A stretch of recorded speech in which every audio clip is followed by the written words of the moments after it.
ਵਰਿੰਦਰ ਸਿੰਘ ਨਰੂਲਾ ਦੀ ਪੁਸਤਕ ਪੰਛੀ ਦੀ ਉਡਾਨ ਦੀ ਕਹਾਣੀ ਹੈ। ਭੋਲੂ ਪੁੱਛਦਾ ਹੈ।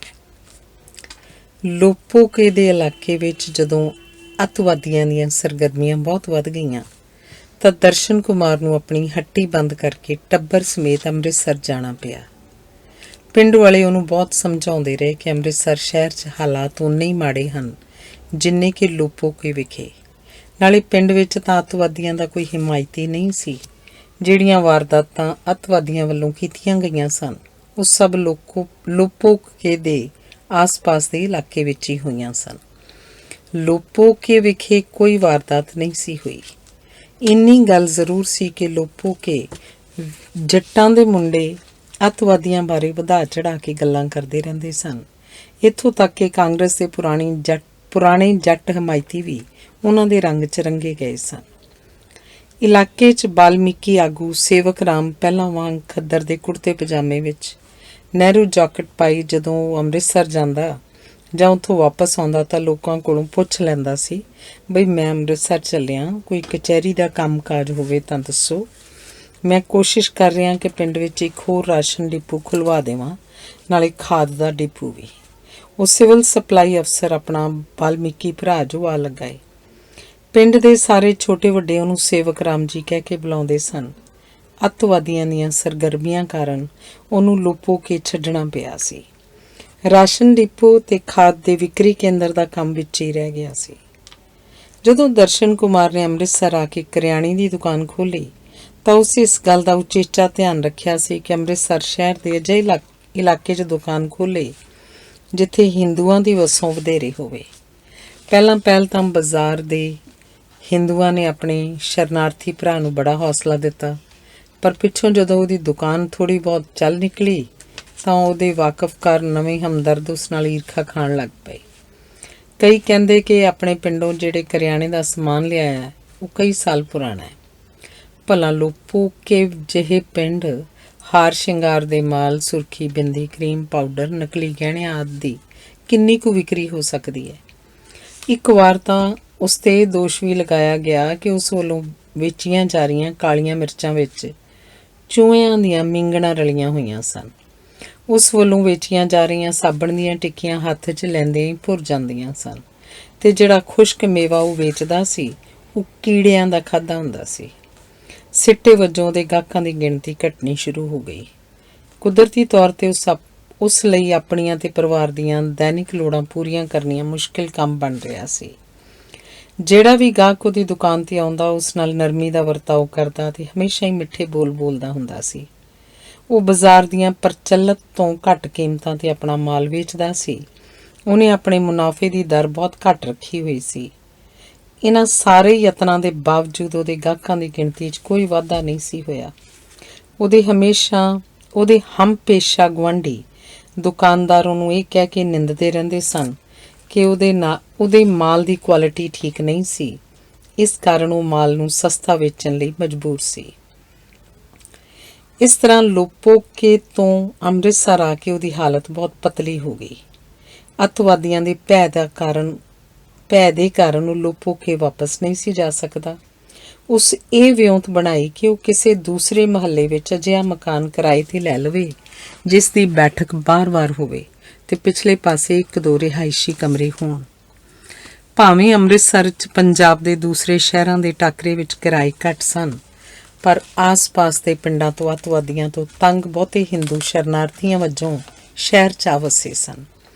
ਵਿਚਾਰੇ ਦਰਸ਼ਨ ਕੁਮਾਰ ਨੇ ਆਪਣੇ ਘਰਵਾਲੀ ਦੇ ਗਹਿਣੇ ਵੇਚ ਕੇ ਕੁਝ ਰਕਮ ਇਕੱਠੀ ਕੀਤੀ ਅਤੇ ਸ਼ਰੀਫਪੁਰੇ ਦੇ ਇਲਾਕੇ ਪ੍ਰਸਿੱਧ ਪਿੰਡੀ ਮੁਹੱਲੇ ਵਿਖੇ ਇੱਕ ਰਿਹਾਇਸ਼ੀ ਮਕਾਨ ਕਿਰਾਏ 'ਤੇ ਲੈ ਕੇ ਉਸ ਦੀ ਬੈਠਕ ਵਿੱਚ ਕਰਿਆਣੇ ਦੀ ਨਵੀਂ ਦੁਕਾਨ ਦਾ ਜੁਗਾੜ ਬਣਾ ਲਿਆ।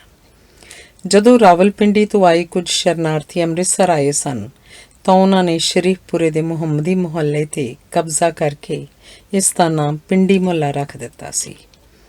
ਨਵੀਂ ਥਾਂ ਦੁਕਾਨ ਖੋਲ੍ਹ ਕੇ ਵੀ ਦਰਸ਼ਨ ਕੁਮਾਰ ਦੀਆਂ ਉਲਝਣਾਂ ਪਹਿਲੇ ਵਾਲੀਆਂ ਹੀ ਰਹੀਆਂ। ਉਹਦੇ ਕੰਮ ਕਾਜ ਦਾ ਪਹਿਲੇ ਵਾਂਗ ਹੀ ਬੁਰਾ ਹਾਲ ਸੀ। ਉਹਦੀ ਘਰਵਾਲੀ ਗੱਲ-ਗੱਲ 'ਤੇ ਛਿੱਥਿਆਂ ਪੈ ਕੇ ਉਸ ਨਾਲ ਝਗੜਦੀ ਰਹਿੰਦੀ ਸੀ ਕਿਉਂਕਿ ਉਹ ਆਪਣੇ ਬੱਚਿਆਂ ਦੀਆਂ ਨਿੱਤ ਦੀਆਂ ਫਰਮਾਇਸ਼ਾਂ ਪੂਰੀਆਂ ਨਹੀਂ ਸੀ ਕਰ ਸਕਦੀ। ਆਪਣੇ ਬੱਚਿਆਂ ਨੂੰ ਆਪਣੇ ਘਰਵਾਲੀ ਨੂੰ ਬਾਰ-ਬਾਰ ਕਹਿਣ 'ਤੇ ਵੀ ਨਵੇਂ ਕੱਪੜੇ ਸਵਾ ਕੇ ਨਹੀਂ ਸੀ ਦੇ ਸਕੀ।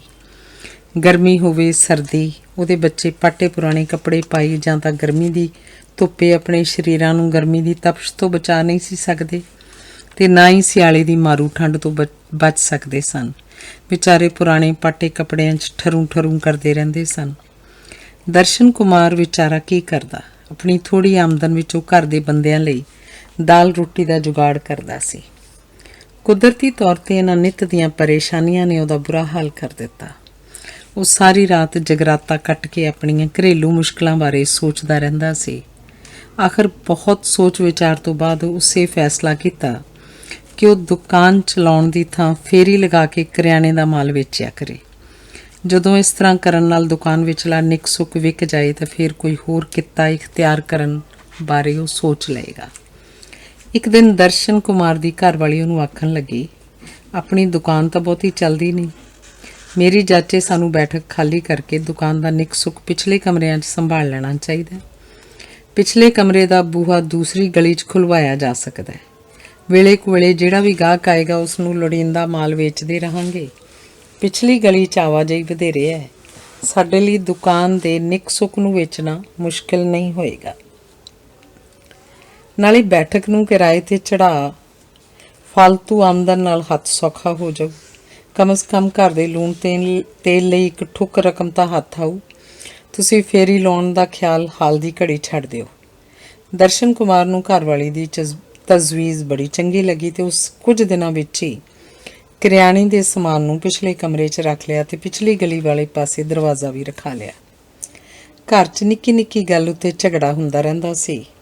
ਕਦੇ ਉਹਦੀ ਘਰਵਾਲੀ ਇਸ ਗੱਲ ਦਾ ਰੋਣਾ ਲੈ ਬਹਿੰਦੀ ਕਿ ਉੱਤੋਂ ਸਿਆਲਾ ਆ ਰਿਹਾ ਹੈ, ਜੇਕਰ ਥੋੜ੍ਹੀ ਰਕਮ ਦਾ ਜੁਗਾੜ ਹੋ ਜਾਂਦਾ ਤਾਂ ਉੱਨ ਖਰੀਦ ਕੇ ਬੱਚਿਆਂ ਲਈ 1-2 ਸਵੈਟਰ ਹੀ ਬਣਵਾ ਲੈਂਦੀ ਜਾਂ ਆਪਣੀ ਸਲਵਾਰ ਕਮੀਜ਼ ਲਈ ਬਾਜ਼ਾਰੋਂ ਕੱਪੜਾ ਲੈ ਕੇ ਗੁਆਂਢਣ ਕੋਲੋਂ ਸਵਾ ਲੈਂਦੀ। ਪਰ ਪਿਛਲੇ ਕਮਰੇ 'ਚ ਦੁਕਾਨ ਲੈ ਜਾਣ ਪਿੱਛੋਂ ਤਾਂ ਗਾਹਕ ਹੋਰ ਵੀ ਘਟ ਗਏ ਸਨ। ਉਹ ਕਰੇ ਤਾਂ ਕੀ ਕਰੇ, ਉਹਨੂੰ ਕੋਈ ਗੱਲ ਨਹੀਂ ਸੀ ਸੁੱਝ ਰਹੀ। ਦੂਸਰੇ ਪਾਸੇ ਜਦੋਂ ਵੀ ਉਹਦੀ ਘਰਵਾਲੀ ਕਿਸੇ ਗੱਲ ਦੀ ਮੰਗ ਕਰਦੀ ਤਾਂ ਉਹ ਚੁੱਪ ਕਰ ਰਹਿੰਦਾ ਸੀ। ਉਹਦੀ ਚੁੱਪ 1000 ਜ਼ੁਬਾਨਾਂ ਨਾਲ ਉਹਦੀ ਬੇਬਸੀ ਨੂੰ ਪ੍ਰਗਟਾਉਂਦੀ ਸੀ। ਉਹ ਆਪਣੀ ਘਰਵਾਲੀ ਵੱਲੋਂ ਕੀਤੀ ਮੰਗ ਦੇ ਉੱਤਰ ਵਿੱਚ ਬਸ ਹੂੰ ਹਾਂ ਹੀ ਕਰੀ ਛੱਡਦਾ। ਉਹ ਵਿਚਾਰਾ ਕਿਸਮਤ ਦਾ ਮਾਰਿਆ ਆਖਰ ਕੀ ਕਰ ਸਕਦਾ ਸੀ। ਇੱਕ ਵਾਰ ਜਦੋਂ ਆਪਣੀ ਘਰਵਾਲੀ ਦੇ ਬਾਰ-ਬਾਰ ਕਹਿਣ ਉੱਤੇ ਵੀ ਉਸ ਆਪਣੀ ਘਰਵਾਲੀ ਦੀ ਕੋਈ ਮੰਗ ਪੂਰੀ ਨਾ ਕੀਤੀ ਤਾਂ ਉਹਦੀ ਘਰਵਾਲੀ ਨੇ ਛਿੱਥਿਆਂ ਪੈ ਕੇ ਅੱਗੋਂ ਆਖਿਆ, ਜੇਕਰ ਤੁਸੀਂ ਘਰ ਗ੍ਰਸਤੀ ਦਾ ਖਰਚਾ ਨਹੀਂ ਦੇ ਸਕਦੇ, ਬਾਲ ਬੱਚਿਆਂ ਦੇ ਲੀੜੇ ਲੱਤੇ ਦਾ ਪ੍ਰਬੰਧ ਨਹੀਂ ਕਰ ਸਕਦੇ ਤੇ ਫਿਰ ਇਹਨਾਂ ਨੂੰ ਅਨਾਥ ਆਸ਼ਰਮ 'ਚ ਕਿਉਂ ਨਹੀਂ ਦਾਖਲ ਕਰਾਉਂਦੇ? ਸਰਕਾਰ ਵੱਲੋਂ ਦੰਗਾ ਪੀੜਤਾਂ ਦੇ ਬੱਚਿਆਂ ਲਈ ਅਨੇਕ ਅਨਾਥ ਆਸ਼ਰਮ ਖੋਲ੍ਹੇ ਗਏ ਨੇ। ਦਰਸ਼ਨ ਕੁਮਾਰ ਅੱਗੇ ਤਾਂ ਆਪਣੀ ਘਰਵਾਲੀ ਦੀਆਂ ਗੱਲਾਂ ਨੂੰ ਅਣਸੁਣਿਆ ਕਰ ਛੱਡਦਾ ਸੀ, ਪਰ ਇਹ ਅਨਾਥ ਆਸ਼ਰਮ ਵਾਲਾ ਮਿਹਣਾ ਉਹ ਬਰਦਾਸ਼ਤ ਨਾ ਕਰ ਸਕਿਆ। ਉਹ ਤੜਪ ਉੱਠਿਆ ਤੇ ਕਹਿਣ ਲੱਗਾ, ਭਾਗਵਾਨੇ ਤੂੰ ਗਿਲਾ ਤਦ ਕਰੇ ਜੇਕਰ ਤੁਹਾਨੂੰ ਸਾਰਿਆਂ ਨੂੰ ਵਿਸਾਰ ਕੇ ਆਪ ਮੌਜ ਮੇਲਾ ਕਰਦਾ ਹੋਵਾਂ। ਕਦੇ ਮੇਰੇ ਲੀੜਿਆਂ ਵੱਲ ਤੱਕਿਆ ਹੀ? ਜਿਹੜੇ 1-2 ਸਾਫ਼ ਸੁਥਰੇ ਲੀੜੇ ਨੇ ਮੈਂ ਉਹ ਦੁਕਾਨ ਲਈ ਸਾਂਭ ਕੇ ਰੱਖੇ ਹੋਏ ਨੇ। ਘਰੇ ਤਾਂ ਮੈਂ ਨੰਗ ਹੀ ਹੰਢਾਉਣਾ। ਉਹਦੀ ਘਰਵਾਲੀ ਬੜੀ ਚਿੜਚਿੜੇ ਮਿਜਾਜ਼ ਦੀ ਹੋ ਗਈ ਸੀ। ਉਸ ਵੀ ਅੱਗੋਂ ਬੜਾ ਬੋਲ ਬੁਲਾਰਾ ਕੀਤਾ, ਪਰ ਦਰਸ਼ਨ ਕੁਮਾਰ ਵਿਚਾਰਾ ਮਰਦਾ ਕੀ ਕਰਦਾ? ਉਹ ਚੁੱਪ ਕਰ ਰਿਹਾ। ਉਸ ਘਰੋਂ ਬਾਹਰ ਜਾਣ ਬਾਰੇ ਸੋਚਿਆ, ਪਰ ਵਿਚਾਰਾ ਜਾਏ ਤਾਂ ਕਿੱਥੇ ਜਾਏ। ਆਖਰ ਉਹ ਘਰ ਦੇ ਉਸ ਭਾਗ ਵੱਲ ਚਲਿਆ ਗਿਆ ਜਿੱਥੇ ਉਸ ਦੁਕਾਨ ਖੁੱਲ੍ਹੀ ਹੋਈ ਸੀ। ਇਸ ਤਰ੍ਹਾਂ ਘਰ 'ਚ ਨਿੱਤ ਹੀ ਕਲੇਸ਼ ਪਿਆ ਰਹਿੰਦਾ ਸੀ। ਬਾਲ ਬੱਚੇ ਨਿੱਕੀਆਂ ਲੋੜਾਂ ਨੂੰ ਪੂਰਾ ਕਰਾਉਣ ਲਈ ਵਿਲਕਦੇ ਰਹਿੰਦੇ ਸਨ ਤੇ ਉਹਦਾ ਆਪਣੀ ਘਰਵਾਲੀ ਨਾਲ ਨਿੱਤ ਝਗੜਾ ਹੁੰਦਾ ਰਹਿੰਦਾ। ਦਰਸ਼ਨ ਕੁਮਾਰ ਨਿੱਤ ਦੇ ਝਗੜੇ ਤੋਂ ਬਚਣ ਲਈ ਸਵੇਰ ਸਾਰੀ ਨਾਸ਼ਤਾ ਕਰਨ ਉਪਰੰਤ ਪਿਛਲੇ ਕਮਰੇ ਵਾਲੀ ਦੁਕਾਨ 'ਤੇ ਜਾ ਬੈਠਦਾ। ਸਵੇਰ ਸਾਰ ਜਿਹੜਾ ਨਾਸ਼ਤਾ ਉਹ ਕਰਦਾ ਸੀ, ਉਹ ਨਾਸ਼ਤੇ ਦੇ ਬੁਰਜੁਆਈ ਸੰਕਲਪ ਦੇ ਵਿਪਰੀਤ ਰਾਤ ਦੀ ਬੇਹੀ ਰੋਟੀ ਤੇ ਮਿਰਚਾਂ ਦੇ ਅਚਾਰ ਜਾਂ ਅੰਬ ਦੇ ਅਚਾਰ ਦੀਆਂ 1-2 ਫਾੜੀਆਂ ਨੂੰ ਜ਼ਹਿਰ ਮਾਰ ਕਰਨਾ ਸੀ। ਪਿਛਲੀ ਦੁਕਾਨ 'ਤੇ ਬੈਠਾ ਉਹ ਆਪਣੀ ਘਰਵਾਲੀ ਦੇ ਇੰਨਾ ਨੇੜੇ ਰਹਿੰਦਾ ਵੀ ਉਸ ਤੋਂ ਬਹੁਤ ਦੂਰ ਸੀ। ਸਾਰਾ ਦਿਨ ਉਹ ਨਾਸ਼ਤੇ ਦੇ ਆਸਰੇ ਹੀ ਰਹਿੰਦਾ ਸੀ ਜਾਂ ਦੁਕਾਨ 'ਚ ਰੱਖੀ ਸੁਰਾਹੀ 'ਚੋਂ ਠੰਡੇ ਪਾਣੀ ਦੇ ਘੁੱਟ ਭਰਦਾ ਆਪਣੇ ਆਪ ਨੂੰ ਕਹਿੰਦਾ ਰਹਿੰਦਾ, ਠੰਡਾ ਪਾਣੀ ਪੀ ਤੇ ਰੱਬ ਦੇ ਆਸਰੇ ਜੀ। ਜਦੋਂ ਇਹ ਵਾਕ ਦੁਹਰਾ ਰਿਹਾ ਹੁੰਦਾ ਤਾਂ ਉਹਦੀਆਂ ਬੁੱਲੀਆਂ ਉੱਤੇ ਵਿਅੰਗਮਈ ਮੁਸਕਣੀ ਹੁੰਦੀ ਸੀ। ਉਹਦਾ ਵਿਅੰਗ ਬਸ ਮਹਿਸੂਸ ਹੀ ਕੀਤਾ ਜਾ ਸਕਦਾ ਸੀ। ਉਸ ਨੂੰ ਕੋਈ ਵੀ ਸਾਹਿਤਕਾਰ ਬਿਆਨ ਨਹੀਂ ਸੀ ਕਰ ਸਕਦਾ। ਜਦੋਂ ਉਹਦੀ ਦੁਕਾਨ 'ਤੇ ਦੁਪਹਿਰ ਤੱਕ ਵੀ ਕੋਈ ਗਾਹਕ ਨਾ ਆਉਂਦਾ ਤਾਂ ਬੋਰੀਅਤ ਤੋਂ ਤੰਗ ਆ ਕੇ ਉਹ ਬਾਜ਼ਾਰ ਚੱਕਰ ਲਗਾ ਆਉਂਦਾ ਸੀ। ਬਾਜ਼ਾਰ ਦੀ ਫੇਰੀ ਦੌਰਾਨ ਉਹ ਕਿਸੇ ਆਉਂਦੇ ਜਾਂਦੇ ਫੇਰੀ ਲਾਉਣ ਵਾਲੇ ਤੋਂ ਘਰ ਲਈ ਸਬਜ਼ੀ ਲੈ ਆਉਂਦਾ। ਸਬਜ਼ੀ ਵਾਲੇ ਦੀ ਰੇਹੜੀ 'ਚ ਵੰਨ-ਸੁਵੰਨੀਆਂ ਸਬਜ਼ੀਆਂ ਹੁੰਦੀਆਂ ਸਨ। ਲਾਲ ਸੁਰਖੀ ਦੀ ਭਾਅ ਮਾਰਦੇ ਟਮਾਟਰ, ਗੂੜੇ ਹਰੇ ਰੰਗ ਦੀ ਫਰਾਂਸ ਬੀਨ ਜਾਂ ਦਾਣਿਆਂ ਭਰੀਆਂ ਮਟਰ ਫਲੀਆਂ, ਤਾਜ਼ੇ ਧੋਤੇ ਹਲਕੇ ਚਿਕਨੇ ਭੂਰੇ ਆਲੂ ਜਾਂ ਰਾਮ ਤੋਰੀ ਦੀ ਕੋਮਲਤਾ ਉਹਨੂੰ ਟੁੰਬਦੀ, ਪਰ ਉਸ ਨੂੰ ਹਮੇਸ਼ਾ ਹੀ ਗੰਢਿਆਂ ਦੇ ਹੱਕ 'ਚ ਫੈਸਲਾ ਕਰਨਾ ਪੈਂਦਾ। ਬਾਰਿਸ਼ਾਂ ਕਾਰਨ ਗੰਢੇ ਦੀ ਬਾਜ਼ਾਰਾਂ 'ਚ ਬਹੁਤਾਤ ਸੀ ਤੇ ਉਹ ਸਸਤੇ ਵੀ ਸਨ। ਜ਼ਿਆਦਾ ਤੋਂ ਜ਼ਿਆਦਾ ਉਹ ਪੇਠਾ ਕੱਦੂ ਜਾਂ ਰਾਮ ਤੋਰੀ ਲੈ ਆਉਂਦਾ ਸੀ। ਬਹੁਤ ਵਾਰੀ ਤਾਂ ਰਸੋਈ 'ਚ ਭੰਗ ਭੁੱਜਦੀ ਸੀ ਤੇ ਸਾਰੇ ਟੱਬਰ ਨੂੰ ਸੁੱਕੀਆਂ ਰੋਟੀਆਂ ਹੀ ਨਸੀਬ ਹੁੰਦੀਆਂ। ਬਾਲ ਬੱਚੇ ਰੋਂਦੇ ਵਿਲਕਦੇ ਆਪਣੀ ਕਿਸਮਤ ਨੂੰ ਕੋਸਦੇ ਰਹਿੰਦੇ। ਜਦੋਂ ਕਿਸੇ ਤਰ੍ਹਾਂ ਦਰਸ਼ਨ ਕੁਮਾਰ ਦੀ ਘਰਵਾਲੀ ਦੁਪਹਿਰ ਦੇ ਖਾਣੇ ਲਈ ਰੋਟੀ ਟੁੱਕ ਦਾ ਜੁਗਾੜ ਕਰ ਲੈਂਦੀ ਤਾਂ ਪਿਛਲੇ ਬੂਹੇ 'ਚ ਖਲੋ ਕੇ ਗਲੀ 'ਚ ਖੇਡ ਰਹੇ ਬੱਚਿਆਂ ਨੂੰ ਪੁਕਾਰਦੀ ਕਹਿੰਦੀ, ਵੇ ਮਰ ਜਾਣਿਓ, ਆਓ ਰੋਟੀ ਖਾ ਲਓ। ਭੁੱਖੇ ਭਾਣੇ ਦੌੜ ਭੱਜ ਕਰਦਿਆਂ ਕਿਤੇ ਚੱਕਰ ਖਾ ਕੇ ਡਿੱਗ ਨਾ ਪੈਣਾ। ਜਦੋਂ ਗਲੀ ਦੇ ਪਸਾਰ 'ਚ ਨਜ਼ਰ ਮਾਰਦੀ ਤਾਂ ਉਹਨੂੰ ਆਪਣੇ ਮੁੰਡੇ ਗਲੀ ਦੇ ਦੂਜੇ ਮੁੰਡਿਆਂ ਨਾਲ ਖੇਡਦੇ ਨਜ਼ਰ ਆਉਂਦੇ। ਇਹ ਦੂਸਰੇ ਮੁੰਡੇ ਫੇਰੀ ਵਾਲਿਆਂ ਦੇ ਸਨ, ਜਿਹੜੇ ਕਿ ਸਬਜ਼ੀ ਦੀ ਰੇਹੜੀ ਸਾਰਾ ਦਿਨ ਗਲੀਆਂ ਬਾਜ਼ਾਰਾਂ 'ਚ ਫੇਰਦੇ ਰਹਿੰਦੇ ਸਨ। ਉਹਨਾਂ ਵਿੱਚੋਂ ਕੋਈ ਸਾਈਕਲ ਉੱਤੇ ਕੱਪੜੇ ਦੀ ਫੇਰੀ ਵੀ ਲਾਉਂਦਾ ਸੀ। ਉਹ ਦੇਖਦੀ ਕਿ ਉਹਦੇ ਬੱਚੇ ਗਲੀ 'ਚ ਰਹਿਣ ਵਾਲੇ ਲੰਪਟ ਲੋਕਾਂ ਦੇ ਬੱਚਿਆਂ ਤੋਂ ਵੀ ਭੈੜੇ ਕੱਪੜੇ ਪਾਈ ਗਲੀ 'ਚ ਖੇਡਦੇ ਸਨ, ਪਰ ਉਹ ਕਰ ਵੀ ਕੀ ਸਕਦੀ ਸੀ, ਬਸ ਸਬਰ ਕਰਕੇ ਰਹਿ ਜਾਂਦੀ ਸੀ। ਇਹਨਾਂ ਦਿਨਾਂ ਵਿੱਚ ਹੀ ਅੰਮ੍ਰਿਤਸਰ ਸ਼ਹਿਰ ਵਿਖੇ ਅੱਤਵਾਦੀਆਂ ਦੀਆਂ ਵਾਰਦਾਤਾਂ ਵੱਧ ਗਈਆਂ ਤੇ ਦਰਸ਼ਨ ਕੁਮਾਰ ਦਾ ਕਾਰੋਬਾਰ ਹੋਰ ਵੀ ਮੰਦਾ ਪੈ ਗਿਆ। ਅਕਸਰ ਹਿੰਦੂ ਹੀ ਅੱਤਵਾਦੀਆਂ ਦਾ ਸ਼ਿਕਾਰ ਬਣਦੇ ਸਨ ਤੇ ਦਰਸ਼ਨ ਕੁਮਾਰ ਨੂੰ ਇਸ ਗੱਲ ਦਾ ਤੌਖਲਾ ਰਹਿਣ ਲੱਗਾ ਕਿ ਉਹਨਾਂ ਦੀਆਂ ਜਾਨਾਂ ਨੂੰ ਅੰਮ੍ਰਿਤਸਰ ਵਿਖੇ ਵੀ ਉਨਾ ਹੀ ਖਤਰਾ ਹੈ ਜਿੰਨਾ ਕਿ ਲੋਪੋਕੇ ਵਿਖੇ ਸੀ।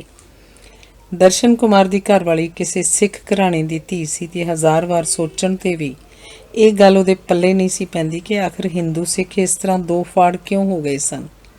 ਆਖਰ ਅੰਮ੍ਰਿਤਸਰ ਆ ਕੇ ਵੀ ਉਹ ਤੇ ਉਹਦਾ ਘਰਵਾਲਾ ਗੁਆਂਢੀ ਸਿੱਖ ਟੱਬਰਾਂ ਵਿੱਚ ਰਲ ਮਿਲ ਗਏ ਸਨ। ਆਂਢ ਗੁਆਂਢ ਦੇ ਸਿੱਖ ਘਰਾਣਿਆਂ ਵੱਲੋਂ ਉਹਨਾਂ ਨੂੰ ਇਸ ਗੱਲ ਦਾ ਬੁਲਾਵਾ ਅਕਸਰ ਆਉਂਦਾ ਰਹਿੰਦਾ ਸੀ ਕਿ ਉਹਨਾਂ ਦੇ ਗ੍ਰਹਿ ਵਿਖੇ ਹੋ ਰਹੇ ਅਖੰਡ ਪਾਠ ਵਿੱਚ ਸ਼ਾਮਲ ਹੋਣ।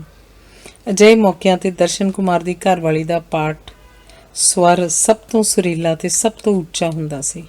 ਜਦੋਂ ਆਪਣੀਆਂ ਗੁਆਂਢਣਾਂ ਨਾਲ ਗੁਰਦੁਆਰੇ ਜਾਂਦੀ ਤਾਂ ਹਮੇਸ਼ਾ ਹੀ ਸਰਬੱਤ ਦੇ ਭਲੇ ਦੀ ਅਰਦਾਸ ਕਰਦੀ ਸੀ। ਜਦੋਂ ਇਹ ਕਹਿੰਦੀ ਕਿ ਨਾਨਕ ਨਾਮ ਚੜ੍ਹਦੀ ਕਲਾ ਤੇਰੇ ਭਾਣੇ ਸਰਬੱਤ ਦਾ ਭਲਾ, ਤਾਂ ਸਿੱਧਕੀ ਭਾਵਨਾ ਨਾਲ ਉਹਦਾ ਅੰਗ ਅੰਗ ਫਰਕ ਰਿਹਾ ਹੁੰਦਾ। ਆਂਢ ਗੁਆਂਢ ਦੀਆਂ ਔਰਤਾਂ ਵਿੱਚ ਉਹਦੇ ਸਿੱਖੀ ਸਿਦਕ ਦਾ ਚਰਚਾ ਅਕਸਰ ਹੁੰਦਾ ਰਹਿੰਦਾ ਸੀ।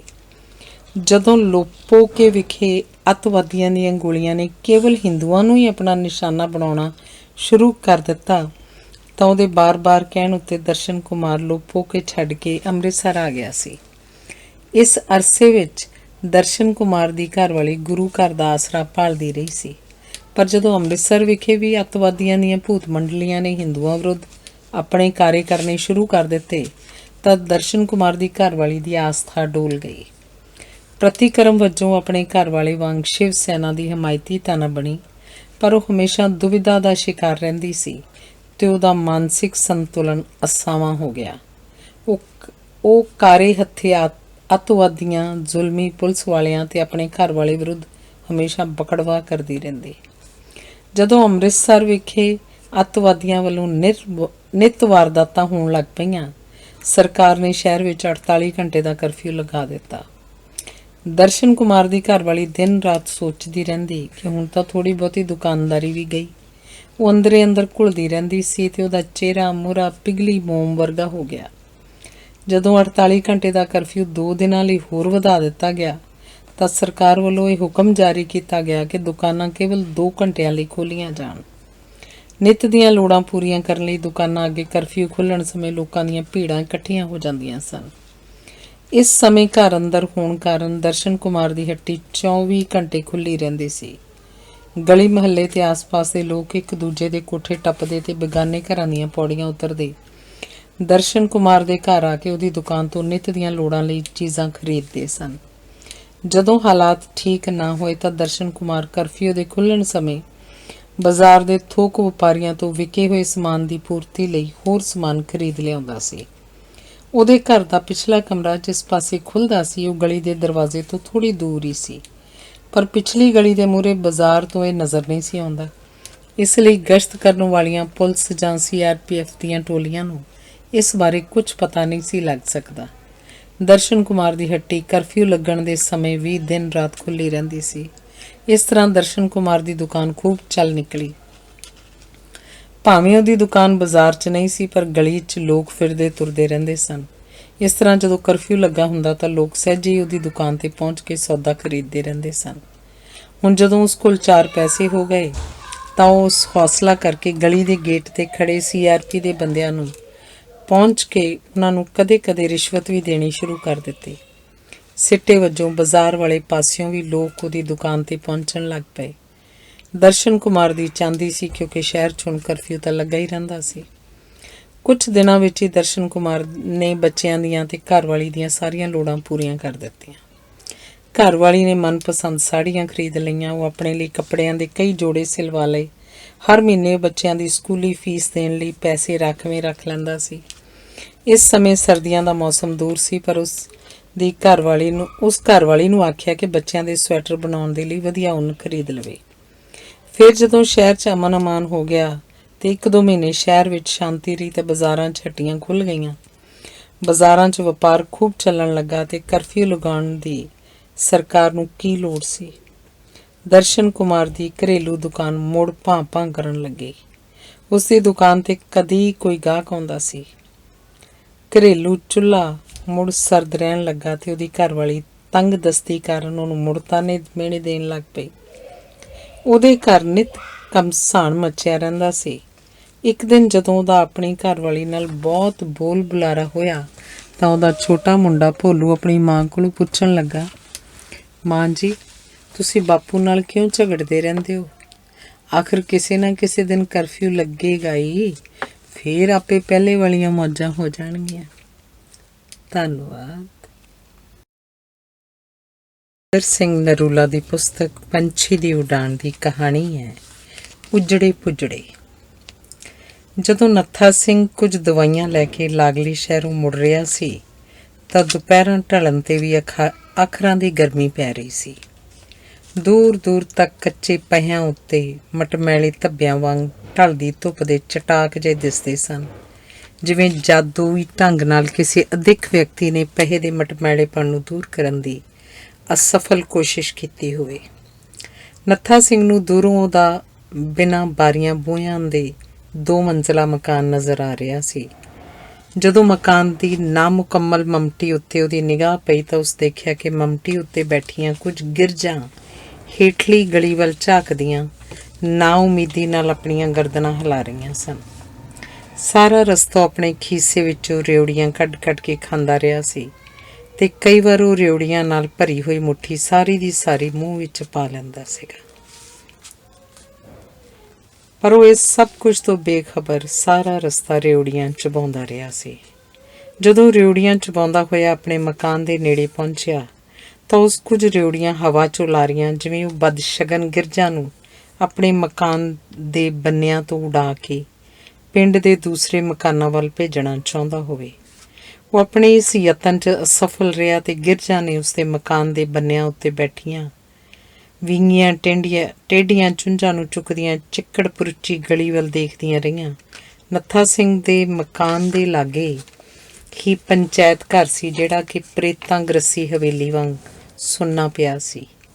ਜਦੋਂ ਨੱਥਾ ਸਿੰਘ ਨੇ ਵੀਰਾਨ ਪੰਚਾਇਤ ਘਰ ਵੱਲ ਨਜ਼ਰ ਮਾਰੀ ਤਾਂ ਉਹਨੂੰ ਅਨੇਕ ਗੱਲਾਂ ਵਿੱਚ ਇੱਕਦਮ ਯਾਦ ਆ ਗਈਆਂ। ਕਿਸ ਪ੍ਰਕਾਰ ਖਾੜਕੂ ਮੁੰਡਿਆਂ ਨੇ ਪਿੰਡ ਦੇ ਪੰਚਾਂ ਤੇ ਉਹਨਾਂ ਦੇ ਟੱਬਰਾਂ ਨੂੰ ਪਿੰਡ ਛੱਡਣ 'ਤੇ ਮਜਬੂਰ ਕਰ ਦਿੱਤਾ ਸੀ। ਇਸ ਪਿੱਛੋਂ ਜਦੋਂ ਪਿੰਡ ਦੇ ਆਸ-ਪਾਸ ਦੇ ਇਲਾਕੇ ਵਿੱਚ ਖਾੜਕੂਆਂ ਦੀਆਂ ਸਰਗਰਮੀਆਂ ਤੇਜ਼ ਹੋ ਗਈਆਂ ਤਾਂ ਨੱਥਾ ਸਿੰਘ ਟੱਬਰ ਸਮੇਤ ਪਿੰਡ ਛੱਡਣ 'ਤੇ ਮਜਬੂਰ ਹੋ ਗਿਆ ਸੀ। ਨੱਥਾ ਸਿੰਘ ਨੇ ਪਿੰਡ ਵਿੱਚ RMP ਵਜੋਂ ਕੰਮ ਸ਼ੁਰੂ ਕੀਤਾ ਸੀ ਤੇ ਖਾੜਕੂਆਂ ਵੱਲੋਂ ਮਚਾਈ ਬੁਰਛਾਗਰਦੀ ਤੋਂ ਪਹਿਲਾਂ ਉਹਦੀ ਡਾਕਟਰੀ ਚੰਗੀ ਚੱਲਦੀ ਸੀ। ਆਸ-ਪਾਸ ਦੇ ਪਿੰਡਾਂ ਤੋਂ ਵੀ ਮਰੀਜ਼ ਉਸ ਕੋਲੋਂ ਇਲਾਜ ਮੁਆਲਜੇ ਲਈ ਆਉਣ ਲੱਗ ਪਏ ਸਨ, ਪਰ ਹੁਣ ਤਾਂ ਸਭ ਕੁਝ ਉੱਜੜ ਪੁੱਜੜ ਗਿਆ ਸੀ। ਪਿੰਡ ਦੇ ਬਹੁਤੇ ਲੋਕ ਪਿੰਡ ਛੱਡ ਕੇ ਆਸ-ਪਾਸ ਦੇ ਸ਼ਹਿਰਾਂ 'ਚ ਚਲੇ ਗਏ ਸਨ। ਲਾਗਲੇ ਸ਼ਹਿਰ ਵਿੱਚ ਡਾਕਟਰ ਨੱਥਾ ਸਿੰਘ ਦਾ ਕੋਈ ਅਜਿਹਾ ਰਿਸ਼ਤੇਦਾਰ ਜਾਂ ਵਾਕਫਕਾਰ ਨਹੀਂ ਸੀ ਜਿਹਦਾ ਉਹ ਆਸਰਾ ਭਾਲਦਾ। ਇਸ ਤਰ੍ਹਾਂ ਜਦੋਂ ਲੋੜਾਂ ਦੇ ਚੂਹਿਆਂ ਦੀ ਦੰਦ ਕਾਟਣੀ ਉਹਨੂੰ ਮਿਲੀ ਸਰਕਾਰੀ ਸਹਾਇਤਾ ਦੀ ਰਕਮ ਤੇ ਉਹਦੀ ਆਪਣੀ ਬਚੀ ਖੁਚੀ ਪੂੰਜੀ ਨੂੰ ਚੱਟ ਲਿਆ ਤਾਂ ਉਹ ਪਿੰਡ ਪਰਤਣ ਲਈ ਮਜਬੂਰ ਹੋ ਗਿਆ। ਭਾਵੇਂ ਕਿ ਉਹਦੇ ਪਿੰਡ ਦੇ ਬਹੁਤੇ ਲੋਕ ਲਾਗਲੇ ਸ਼ਹਿਰ ਵਿੱਚ ਪ੍ਰਵਾਸੀ ਬਣੇ ਹੋਏ ਸਨ। ਪਿੰਡ ਦੀ ਧਰਮਸ਼ਾਲਾ ਵਿੱਚ CRP ਵਾਲਿਆਂ ਨੇ ਆਪਣਾ ਹੈੱਡਕੁਆਟਰ ਬਣਾਇਆ ਸੀ। ਦੂਰੋਂ ਹੀ ਡਾਕਟਰ ਨੱਥਾ ਸਿੰਘ ਨੇ ਕੰਪਨੀ ਕਮਾਂਡਰ ਦੇ ਨਾਂ ਦਾ ਬੋਰਡ ਧਰਮਸ਼ਾਲਾ ਦੀ ਬਾਹਰਲੀ ਕੰਧ ਉੱਤੇ ਲੱਗਾ ਦੇਖਿਆ। ਹਾਲੇ ਉਸ ਆਪਣੀ ਨਜ਼ਰ ਬੋਰਡ ਤੋਂ ਹਟਾਈ ਸੀ ਕਿ ਉਹਦੇ ਪਿਛਲੇ ਪਾਸਿਓਂ ਦਗੜ ਕਰਦੇ CRP ਦੇ ਨੌਜਵਾਨਾਂ ਨਾਲ ਭਰੇ ਹੋਏ ਟਰੱਕ ਧਰਮਸ਼ਾਲਾ 'ਚ ਦਾਖਲ ਹੋ ਗਏ। ਅਖੀਰਲਾ ਟਰੱਕ ਫੌਜੀ ਸਾਜ਼ ਸਮਾਨ ਨਾਲ ਤੂੜਿਆ ਪਿਆ ਸੀ, ਪਰ ਅੱਧ ਕੱਜੇ ਟਰੱਕ ਦੇ ਪਿਛਲੇ ਪਾਸਿਓਂ ਹਥਿਆਰਾਂ ਦੀਆਂ ਦੂਰੀਆਂ ਤੀਰੀਆਂ ਕਤਾਰਾਂ ਨੂੰ ਦੇਖਿਆ ਜਾ ਸਕਦਾ ਸੀ। ਇਸ ਤੋਂ ਇਹ ਗੱਲ ਤਾਂ ਭਲੀ ਪ੍ਰਕਾਰ ਸਪਸ਼ਟ ਸੀ ਕਿ CRP ਵਾਲੇ ਹਥਿਆਰਾਂ ਨਾਲ ਪੂਰੀ ਤਰ੍ਹਾਂ ਲੈਸ ਹੋ ਕੇ ਪਿੰਡ ਵਿੱਚ ਆਏ ਸਨ। ਡਾਕਟਰ ਨੱਥਾ ਸਿੰਘ ਦੇ ਮੂੰਹੋਂ ਆਪ ਮੁਹਾਰੇ ਇਹ ਵਾਕ ਨਿਕਲ ਗਿਆ, ਵਾਹਿਗੁਰੂ ਭਲੀ ਕਰੇ। ਹਾਲੇ ਰਾਤ ਦਾ ਪਹਿਲਾ ਪਹਿਰ ਵੀ ਨਹੀਂ ਸੀ ਮੁੱਕਿਆ ਕਿ ਧਰਮਸ਼ਾਲਾ 'ਚ ਠਹਿਰੇ ਹੋਏ CRP ਵਾਲੇ ਹਥਿਆਰਾਂ ਨਾਲ ਪੂਰੀ ਤਰ੍ਹਾਂ ਲੈਸ ਹੋ ਕੇ ਪਿੰਡ ਦੀ ਫਿਰਨੀ ਦੇ ਆਲੇ ਦੁਆਲੇ ਮੋਰਚੇ ਸੰਭਾਲ ਬੈਠੇ। ਪਿਛਲੀ ਦੁਪਹਿਰ ਤੋਂ ਹੀ ਸਾਰੇ ਪਿੰਡ ਵਿੱਚ ਹਵਾਈਆਂ ਉੱਡ ਰਹੀਆਂ ਸਨ ਕਿ ਪਿੰਡ ਤੋਂ ਬਾਹਰ ਜਿਹੜਾ ਰਿਟਾਇਰਡ ਮੇਜਰ ਰਤਨ ਸਿੰਘ ਦਾ ਵੱਡਾ ਫਾਰਮ ਹੈ, ਉਹਦੀ CRP ਦੇ ਪੁਲਿਸੀਆਂ ਵੱਲੋਂ ਤਲਾਸ਼ੀ ਲਿੱਤੀ ਜਾਣੀ ਸੀ। ਪਰ ਕਿਸੇ ਨੂੰ ਵੀ ਇਸ ਗੱਲ ਦੀ ਸਮਝ ਨਹੀਂ ਸੀ ਆ ਰਹੀ ਕਿ CRPF ਵਾਲੇ ਤਲਾਸ਼ੀਆਂ ਦਾ ਇਹ ਕੰਮ ਦਿਨੇ ਕਿਉਂ ਨਹੀਂ ਸਨ ਕਰਦੇ। ਆਖਰ ਜੇਕਰ ਦਿਨੇ ਤਲਾਸ਼ੀ ਲਿੱਤੀ ਜਾਂਦੀ ਤਾਂ CRP ਵਾਲਿਆਂ ਉੱਤੇ ਕੋਈ ਦੋਸ਼ ਤਾਂ ਨਹੀਂ ਸੀ ਲੱਗ ਸਕਦਾ। ਉਹਨਾਂ ਵੱਲੋਂ ਕੋਈ ਵਧੀਕੀ ਕੀਤੀ ਗਈ ਹੈ। ਸਭ ਕੁਝ ਲੋਕਾਂ ਸਾਹਮਣੇ ਦਿਨ ਦੇ ਚਿੱਟੇ ਚਾਨਣ 'ਚ ਕੀਤਾ ਜਾ ਸਕਦਾ ਸੀ।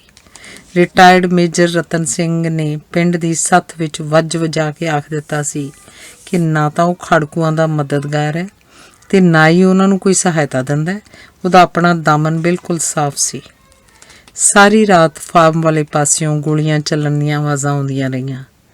ਕਈ ਵਾਰ ਨਿਰਮਲ ਆਕਾਸ਼ ਵਿੱਚ ਕੀਮਿਆਈ ਹੱਥ ਗੋਲੇ ਸੁੱਟੇ ਜਾਂਦੇ ਸਨ ਤੇ ਇਹਨਾਂ ਨਾਲ ਅੱਖਾਂ ਚੁੰਨੀਆਂ ਕਰਨ ਵਾਲੀ ਰੌਸ਼ਨੀ ਆਕਾਸ਼ 'ਚ ਫੈਲ ਜਾਂਦੀ ਸੀ। ਸਾਰੇ ਪਿੰਡ 'ਚ ਦਿਨ ਵਰਗਾ ਚਿੱਟਾ ਚਾਨਣ ਹੋ ਜਾਂਦਾ ਸੀ। ਪਿੰਡ ਦੇ ਲੋਕ ਪਿੰਡੋਂ ਬਾਹਰ ਜਾਂਦੀ ਜੋੜ ਸੜਕ ਉੱਤੇ ਸਰਗਰਮ ਦੌੜ ਭੱਜ ਦੀਆਂ ਆਵਾਜ਼ਾਂ ਸੁਣਦੇ ਪਿੰਡ ਵਾਸੀਆਂ ਆਪਣੇ ਮਕਾਨਾਂ ਦੇ ਬੂਹੇ ਬਾਰੀਆਂ ਬੰਦ ਕੀਤੀਆਂ ਹੁੰਦੀਆਂ ਸਨ, ਕਿਉਂਕਿ ਹਰੇਕ ਨੂੰ ਇਸੇ ਗੱਲ ਦਾ ਤੌਖਲਾ ਹੁੰਦਾ ਸੀ ਮਤੇ ਭਾਵੀ ਵਸ ਕੋਈ ਗੋਲੀ ਉਹਦੇ ਮਕਾਨ ਨੂੰ ਆਣ ਵੱਜੇ। ਕਦੇ ਕੋਈ ਅੱਖੜ ਮੁੰਡਾ ਜਾਂ ਕੁੜੀ ਮਾਂ ਪਿਓ ਜਾਂ ਘਰ ਦੇ ਬਜ਼ੁਰਗ ਦੇ ਮਨਾ ਕਰਦਿਆਂ ਵੀ ਤਮਾਸ਼ਾ ਦੇਖਣ ਦੀ ਖਾਤਰ ਕਿਸੇ ਬਾਰੀ ਜਾਂ ਬੂਹੇ ਦੀ ਓਟ 'ਚ ਖੜੀ ਹੋ ਜਾਂਦੇ ਤਾਂ ਘਰ ਵਾਲੇ ਉਸ ਨੂੰ ਪਿੱਛਾਂ ਵੱਲ ਖਿੱਚ ਲੈਂਦੇ। ਦੂਸਰੇ ਦਿਨ ਪੰਚਾਇਤ ਘਰ ਦੇ ਅੱਗੇ 4 ਗੱਭਰੂਆਂ ਦੀਆਂ ਗੋਲੀਆਂ ਨਾਲ ਵਿੰਨੀਆਂ ਲਾਸ਼ਾਂ ਪਈਆਂ ਸਨ। ਲਾਸ਼ਾਂ ਦੇ ਨੇੜੇ ਕੁਝ AK-47 ਰਾਈਫਲਾਂ ਖਿਲ ਰਹੀਆਂ ਪਈਆਂ ਸਨ ਤੇ ਪੰਚਾਇਤ ਘਰ ਦੇ ਮੁੱਖ ਦੁਆਰ ਅਗਲੀ ਜ਼ਮੀਨ ਖਾਲੀ ਕਾਰਤੂਸਾਂ ਨਾਲ ਭਰੀ ਪਈ ਸੀ। ਪਿੰਡ ਦੇ ਲੋਕਾਂ ਨੇ ਸਵੇਰ ਵੇਲੇ ਜੰਗਲ ਪਾਣੀ ਲਈ ਖੇਤਾਂ ਨੂੰ ਜਾਂਦਿਆਂ ਸਭ ਕੁਝ ਦੇਖਿਆ ਸੀ ਤੇ ਸੱਥ 'ਚ ਬੈਠੇ ਬੁੱਢੇ ਬਜ਼ੁਰਗ ਪਿਛਲੀ ਰਾਤ ਦੀ ਵਾਰਦਾਤ ਬਾਰੇ ਗੱਲਾਂ ਕਰਦੇ ਰਹੇ ਸਨ। ਉਹ ਸਭ ਹੌਲੀ-ਹੌਲੀ ਸੈਨਤਾਂ ਤੇ ਸਮਝਾਉਣੀਆਂ ਵਿੱਚ ਇੱਕ ਦੂਸਰੇ ਨਾਲ ਆਪਣੇ ਤੌਖਲੇ ਸਾਂਝੇ ਕਰਦੇ ਰਹੇ ਸਨ। ਕਿਸੇ ਨੂੰ ਵੀ ਇੰਨਾ ਹੌਸਲਾ ਨਹੀਂ ਸੀ ਹੋਇਆ ਕਿ ਸ਼ਰੇਆਮ ਕੋਈ ਗੱਲ ਕਰੇ। ਘਟਨਾ ਬਾਰੇ ਚਰਚਾ ਤਾਂ ਕਈ ਦਿਨ ਹੁੰਦੀ ਰਹੀ ਸੀ, ਪਰ ਮੂਲ ਤੱਥਾਂ ਬਾਰੇ ਲੋਕ ਕੋਈ ਭੇਤ ਨਹੀਂ ਸਨ ਕੱਢ ਸਕੇ। ਫਿਰ ਕੋਈ 8-10 ਦਿਨਾਂ ਪਿੱਛੋਂ ਜ਼ਿਲ੍ਹੇ ਦੇ ਡਿਪਟੀ ਕਮਿਸ਼ਨਰ ਨੇ ਪੰਚਾਇਤ ਵਾਲਿਆਂ ਨੂੰ ਅਖਬਾਰ ਭੇਜਿਆ ਕਿ ਉਹਨਾਂ ਦੇ ਪਿੰਡ ਸਰਕਾਰ ਵੱਲੋਂ ਲੋਕ ਅਦਾਲਤ ਲਗਵਾਈ ਜਾਏਗੀ, ਜਿਸ ਵਿੱਚ ਪਿੰਡ ਦੇ ਲੋਕਾਂ ਵੱਲੋਂ ਇੱਕ ਦੂਸਰੇ ਵਿਰੁੱਧ ਕੀਤੇ ਮੁਕੱਦਮਿਆਂ ਦਾ ਫੈਸਲਾ ਲੋਕਾਂ ਸਾਹਮਣੇ ਕੀਤਾ ਜਾਏਗਾ। ਜਦੋਂ ਪੰਚਾਇਤ ਵਾਲਿਆਂ ਪਿੰਡ ਦੇ ਲੋਕਾਂ ਨੂੰ ਲੋਕ ਅਦਾਲਤ ਬਾਰੇ ਦੱਸਿਆ ਤਾਂ ਉਹਨਾਂ ਨੂੰ ਇਸ ਗੱਲ ਦਾ ਉੱਕਾ ਹੀ ਯਕੀਨ ਨਹੀਂ ਸੀ ਆਉਂਦਾ ਕਿ ਉਹਨਾਂ ਨੂੰ ਇਨਸਾਫ ਮਿਲੂ। ਲੋਕਾਂ ਦਾ ਪਿਛਲਾ ਅਨੁਭਵ ਇਹ ਸੀ ਕਿ ਸਰਕਾਰੀ ਅਦਾਲਤਾਂ ਤੋਂ ਇਨਸਾਫ ਹਾਸਲ ਕਰਨ ਲਈ ਵੱਡੀ ਤਲਬ ਧਾਰ ਕੇ ਮਹਿੰਗੇ ਵਕੀਲ ਕਰਨੇ ਪੈਂਦੇ ਸਨ ਜਾਂ ਫਿਰ ਕਿਸੇ ਵਿਚੋਲੇ ਦੀ ਮਾਰਫਤ ਹਾਕਮ ਦੀ ਮੁੱਠੀ ਗਰਮ ਕਰਨੀ ਪੈਂਦੀ ਸੀ। ਪਿੰਡ ਵਿੱਚ ਪਿਛਲੀ ਚੱਕਬੰਦੀ ਵੇਲੇ ਲੋਕਾਂ ਵਿੱਚ ਜਿਹੜੇ ਆਪਸੀ ਝਗੜੇ ਤੇ ਮੁਕੱਦਮੇਬਾਜ਼ੀ ਹੋਈ ਸੀ, ਉਹ ਲੋਕਾਂ ਨੂੰ ਹਾਲੇ ਤੱਕ ਯਾਦ ਸੀ ਤੇ ਪਿੰਡ ਦੇ ਬਹੁਤੇ ਸਰਪੰਚ ਆਪ ਅਜਿਹੇ ਮੁਕੱਦਮਿਆਂ ਵਿੱਚ ਮੁਦਈ ਸਨ। ਲੋਕ ਅਦਾਲਤ ਬਾਰੇ ਪਤਾ ਲੱਗਣ ਤੇ ਪਿੰਡ ਵਾਸੀਆਂ ਨੂੰ ਪਿੰਡ ਵਿੱਚ ਵਾਪਰੀਆਂ ਘਟਨਾਵਾਂ ਦਾ ਚੇਤਾ ਆਇਆ। ਕਿਸ ਤਰ੍ਹਾਂ ਸਰਪੰਚਾਂ ਨੇ ਸ਼ਾਮਲਾਟ ਦੀ ਜ਼ਮੀਨ 'ਚ ਬਾਂਦਰ ਵੰਡ ਕਰ ਲਈ ਸੀ ਤੇ ਸ਼ਾਮਲਾਟ ਦੀ ਸਰਕਾਰੀ ਜ਼ਮੀਨ ਉੱਤੇ ਟਰੈਕਟਰਾਂ ਨਾਲ ਵਾਹੀ ਕਰ ਲਈ ਸੀ। ਪਿੰਡ ਦੀ ਮੰਡੀਰ ਦੇ ਕੁਝ ਦਲੇਰ ਮੁੰਡਿਆਂ ਨੇ ਮੇਜਰ ਰਤਨ ਸਿੰਘ ਦੀ ਅਗਵਾਈ 'ਚ ਬਹੁਤੇਰਾ ਰੌਲਾ ਪਾਇਆ ਸੀ, ਪਰ ਸਿੱਟਾ ਕੁਝ ਨਹੀਂ ਸੀ ਨਿਕਲਿਆ। ਪਿੰਡ ਵਿੱਚ ਬਹੁਤੇ ਘਰ ਅਜਿਹੇ ਸਨ ਜਿਨ੍ਹਾਂ ਕੋਲ ਮਸਾਂ ਗੁਜ਼ਾਰੇ ਜੋਗੀ ਭੋਏ ਸੀ। ਅੱਤਵਾਦੀਆਂ ਦੀਆਂ ਸਰਗਰਮੀਆਂ ਇਲਾਕੇ 'ਚ ਵਧਣ ਕਾਰਨ ਪ੍ਰਵਾਸੀ ਖੇਤ ਕਾਮੇ ਜਿਹੜੇ ਕਿ ਯੂਪੀ ਤੇ ਬਿਹਾਰ ਤੋਂ ਆਏ ਸਨ, ਆਪਣੇ ਆਪਣੇ ਘਰਾਂ ਨੂੰ ਪਰਤ ਗਏ ਸਨ।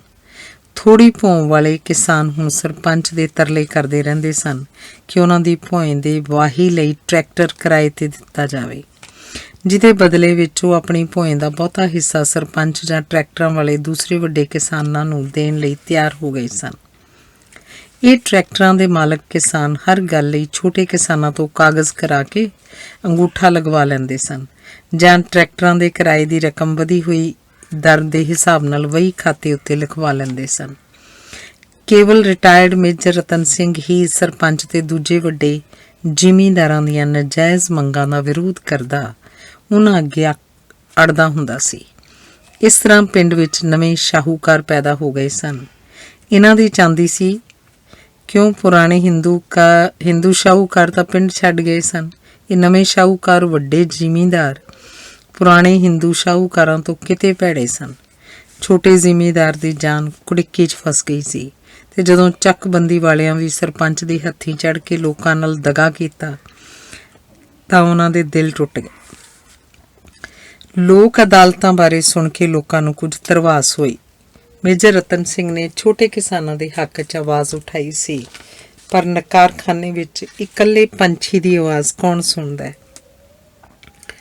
ਲੋਕ ਅਦਾਲਤ ਵਿੱਚ ਪੇਸ਼ ਹੋਣ ਵਾਲੇ ਛੋਟੇ ਕਿਸਾਨਾਂ ਵਿੱਚੋਂ ਬਹੁਤੇ ਪਹਿਲਾਂ ਹੀ ਪਿੰਡ ਛੱਡ ਕੇ ਜਾ ਚੁੱਕੇ ਸਨ।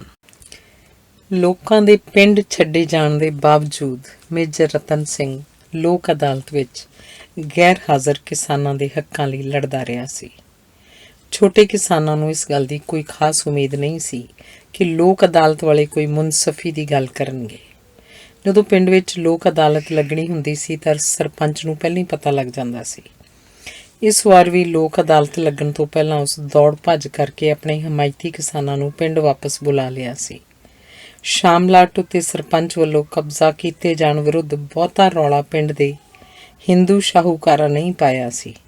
ਉਹਨਾਂ ਵਿੱਚੋਂ ਇੱਕ ਬਾਣੀਏ ਤੇਲੂ ਰਾਮ ਨੇ ਬਹੁਤੀ ਸਰਗਰਮੀ ਦਿਖਾਈ ਸੀ। ਉਹ ਪਿੰਡ ਦੀ ਗਊਸ਼ਾਲਾ ਕਮੇਟੀ ਦਾ ਪ੍ਰਧਾਨ ਸੀ।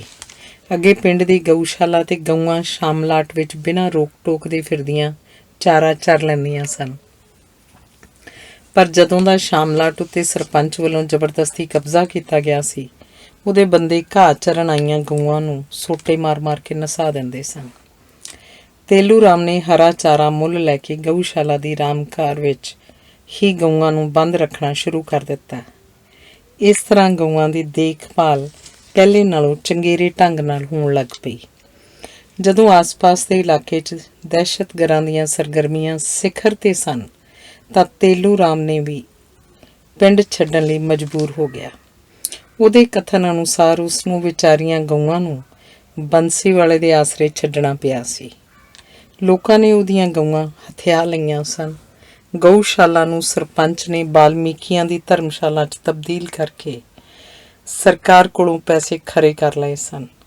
ਸ਼ਾਮਲਾਟ ਉੱਤੇ ਸਰਪੰਚ ਨੇ ਪਹਿਲਾਂ ਹੀ ਕਬਜ਼ਾ ਕੀਤਾ ਹੋਇਆ ਸੀ। ਇਸ ਤਰ੍ਹਾਂ ਉਹਦੀਆਂ ਵਧੀਕੀਆਂ ਲੋਕਾਂ ਦੀਆਂ ਨਜ਼ਰਾਂ 'ਚ ਖੜਕਣ ਲੱਗ ਪਈਆਂ ਸਨ। ਆਖਰ ਪਿੰਡ ਵਿੱਚ ਲੋਕ ਅਦਾਲਤ ਲੱਗੀ।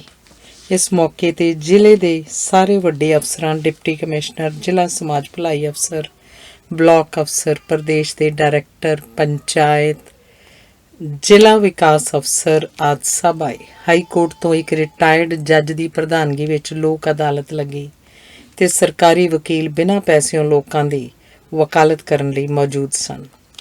ਜਦੋਂ ਲੋਕ ਅਦਾਲਤ ਲੱਗੀ ਤਾਂ ਉੱਥੇ ਸਰਪੰਚ ਤੇ ਉਹਦੇ ਹਮਾਇਤੀ ਵੀ ਮੌਜੂਦ ਸਨ। ਕਿਸੇ ਨੇ ਵੀ ਇਹ ਪਤਾ ਨਾ ਕੀਤਾ ਕਿ ਸਾਰੀਆਂ ਸੰਬੰਧਿਤ ਧਿਰਾਂ ਨੂੰ ਇਤਲਾਹ ਦਿੱਤੀ ਗਈ ਹੈ ਕਿ ਨਹੀਂ।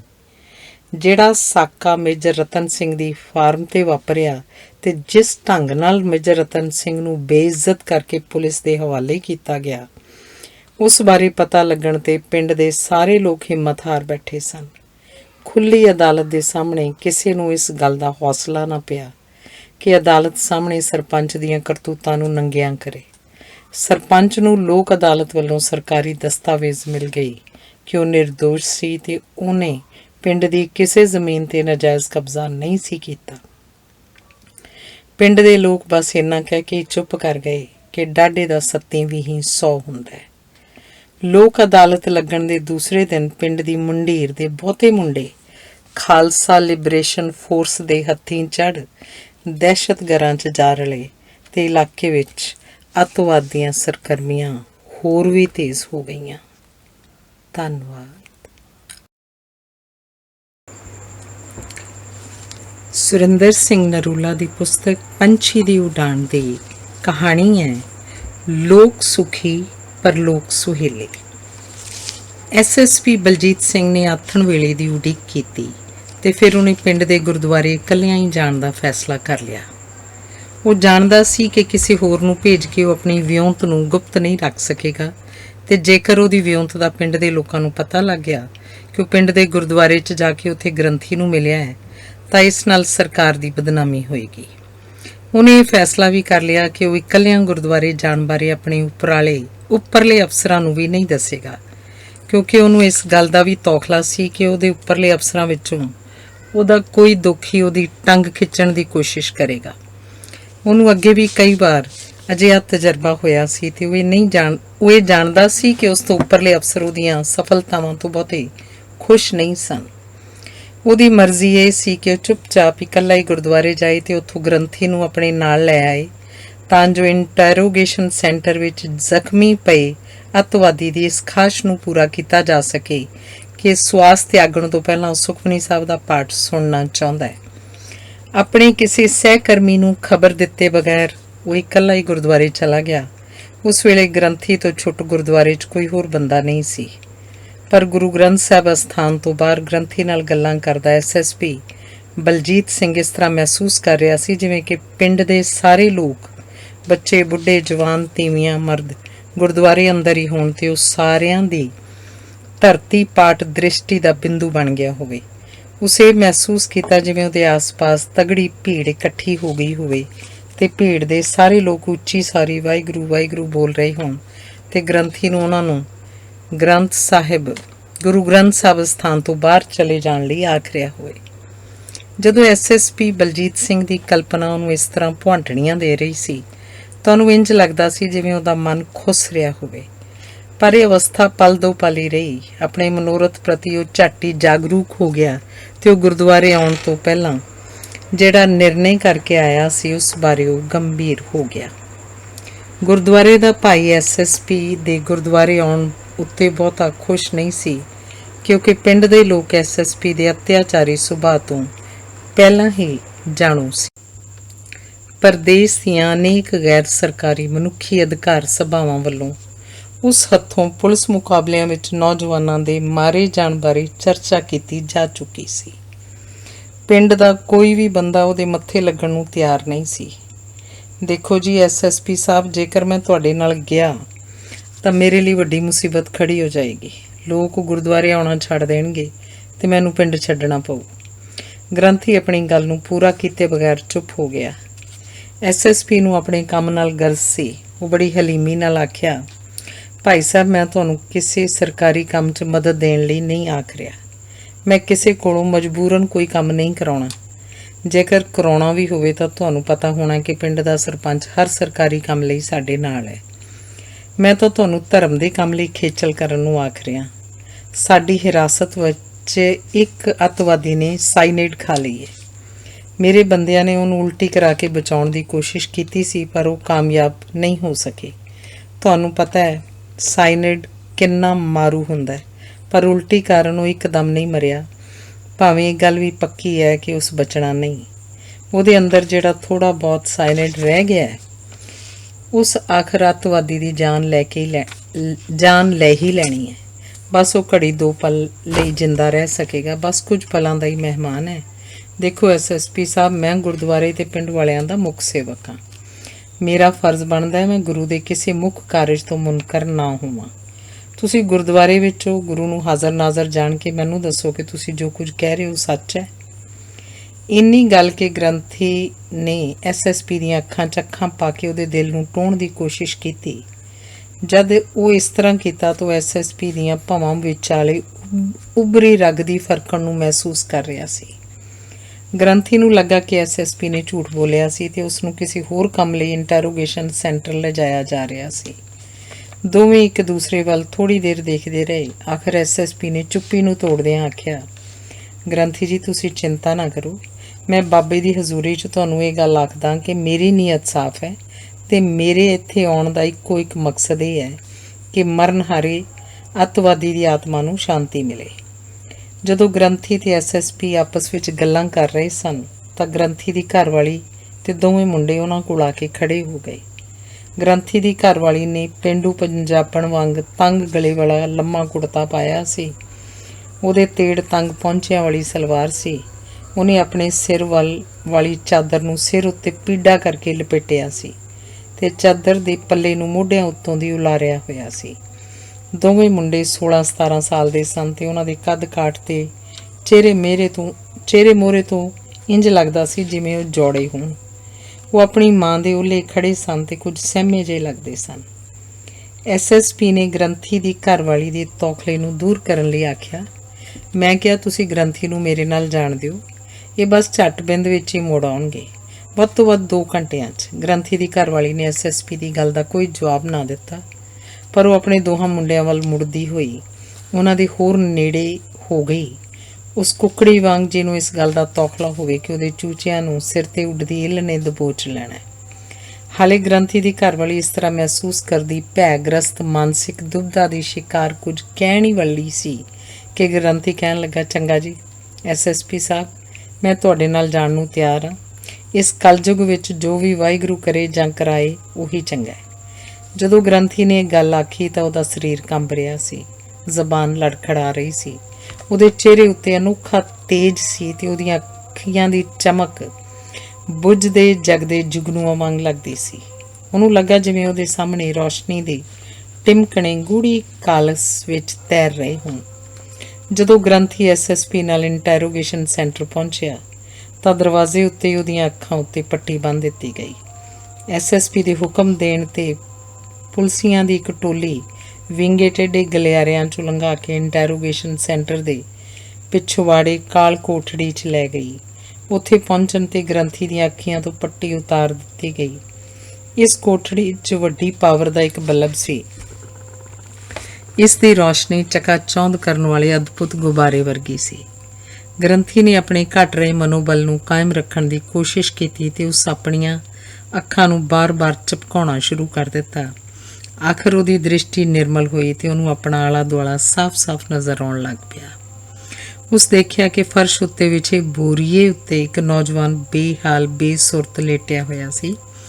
ਉਹਨੇ ਆਪਣੀਆਂ ਲੱਤਾਂ ਨੂੰ ਗੁੱਛਾ-ਮੁੱਛਾ ਕਰਕੇ ਛਾਤੀ ਨਾਲ ਜੋੜਿਆ ਹੋਇਆ ਸੀ।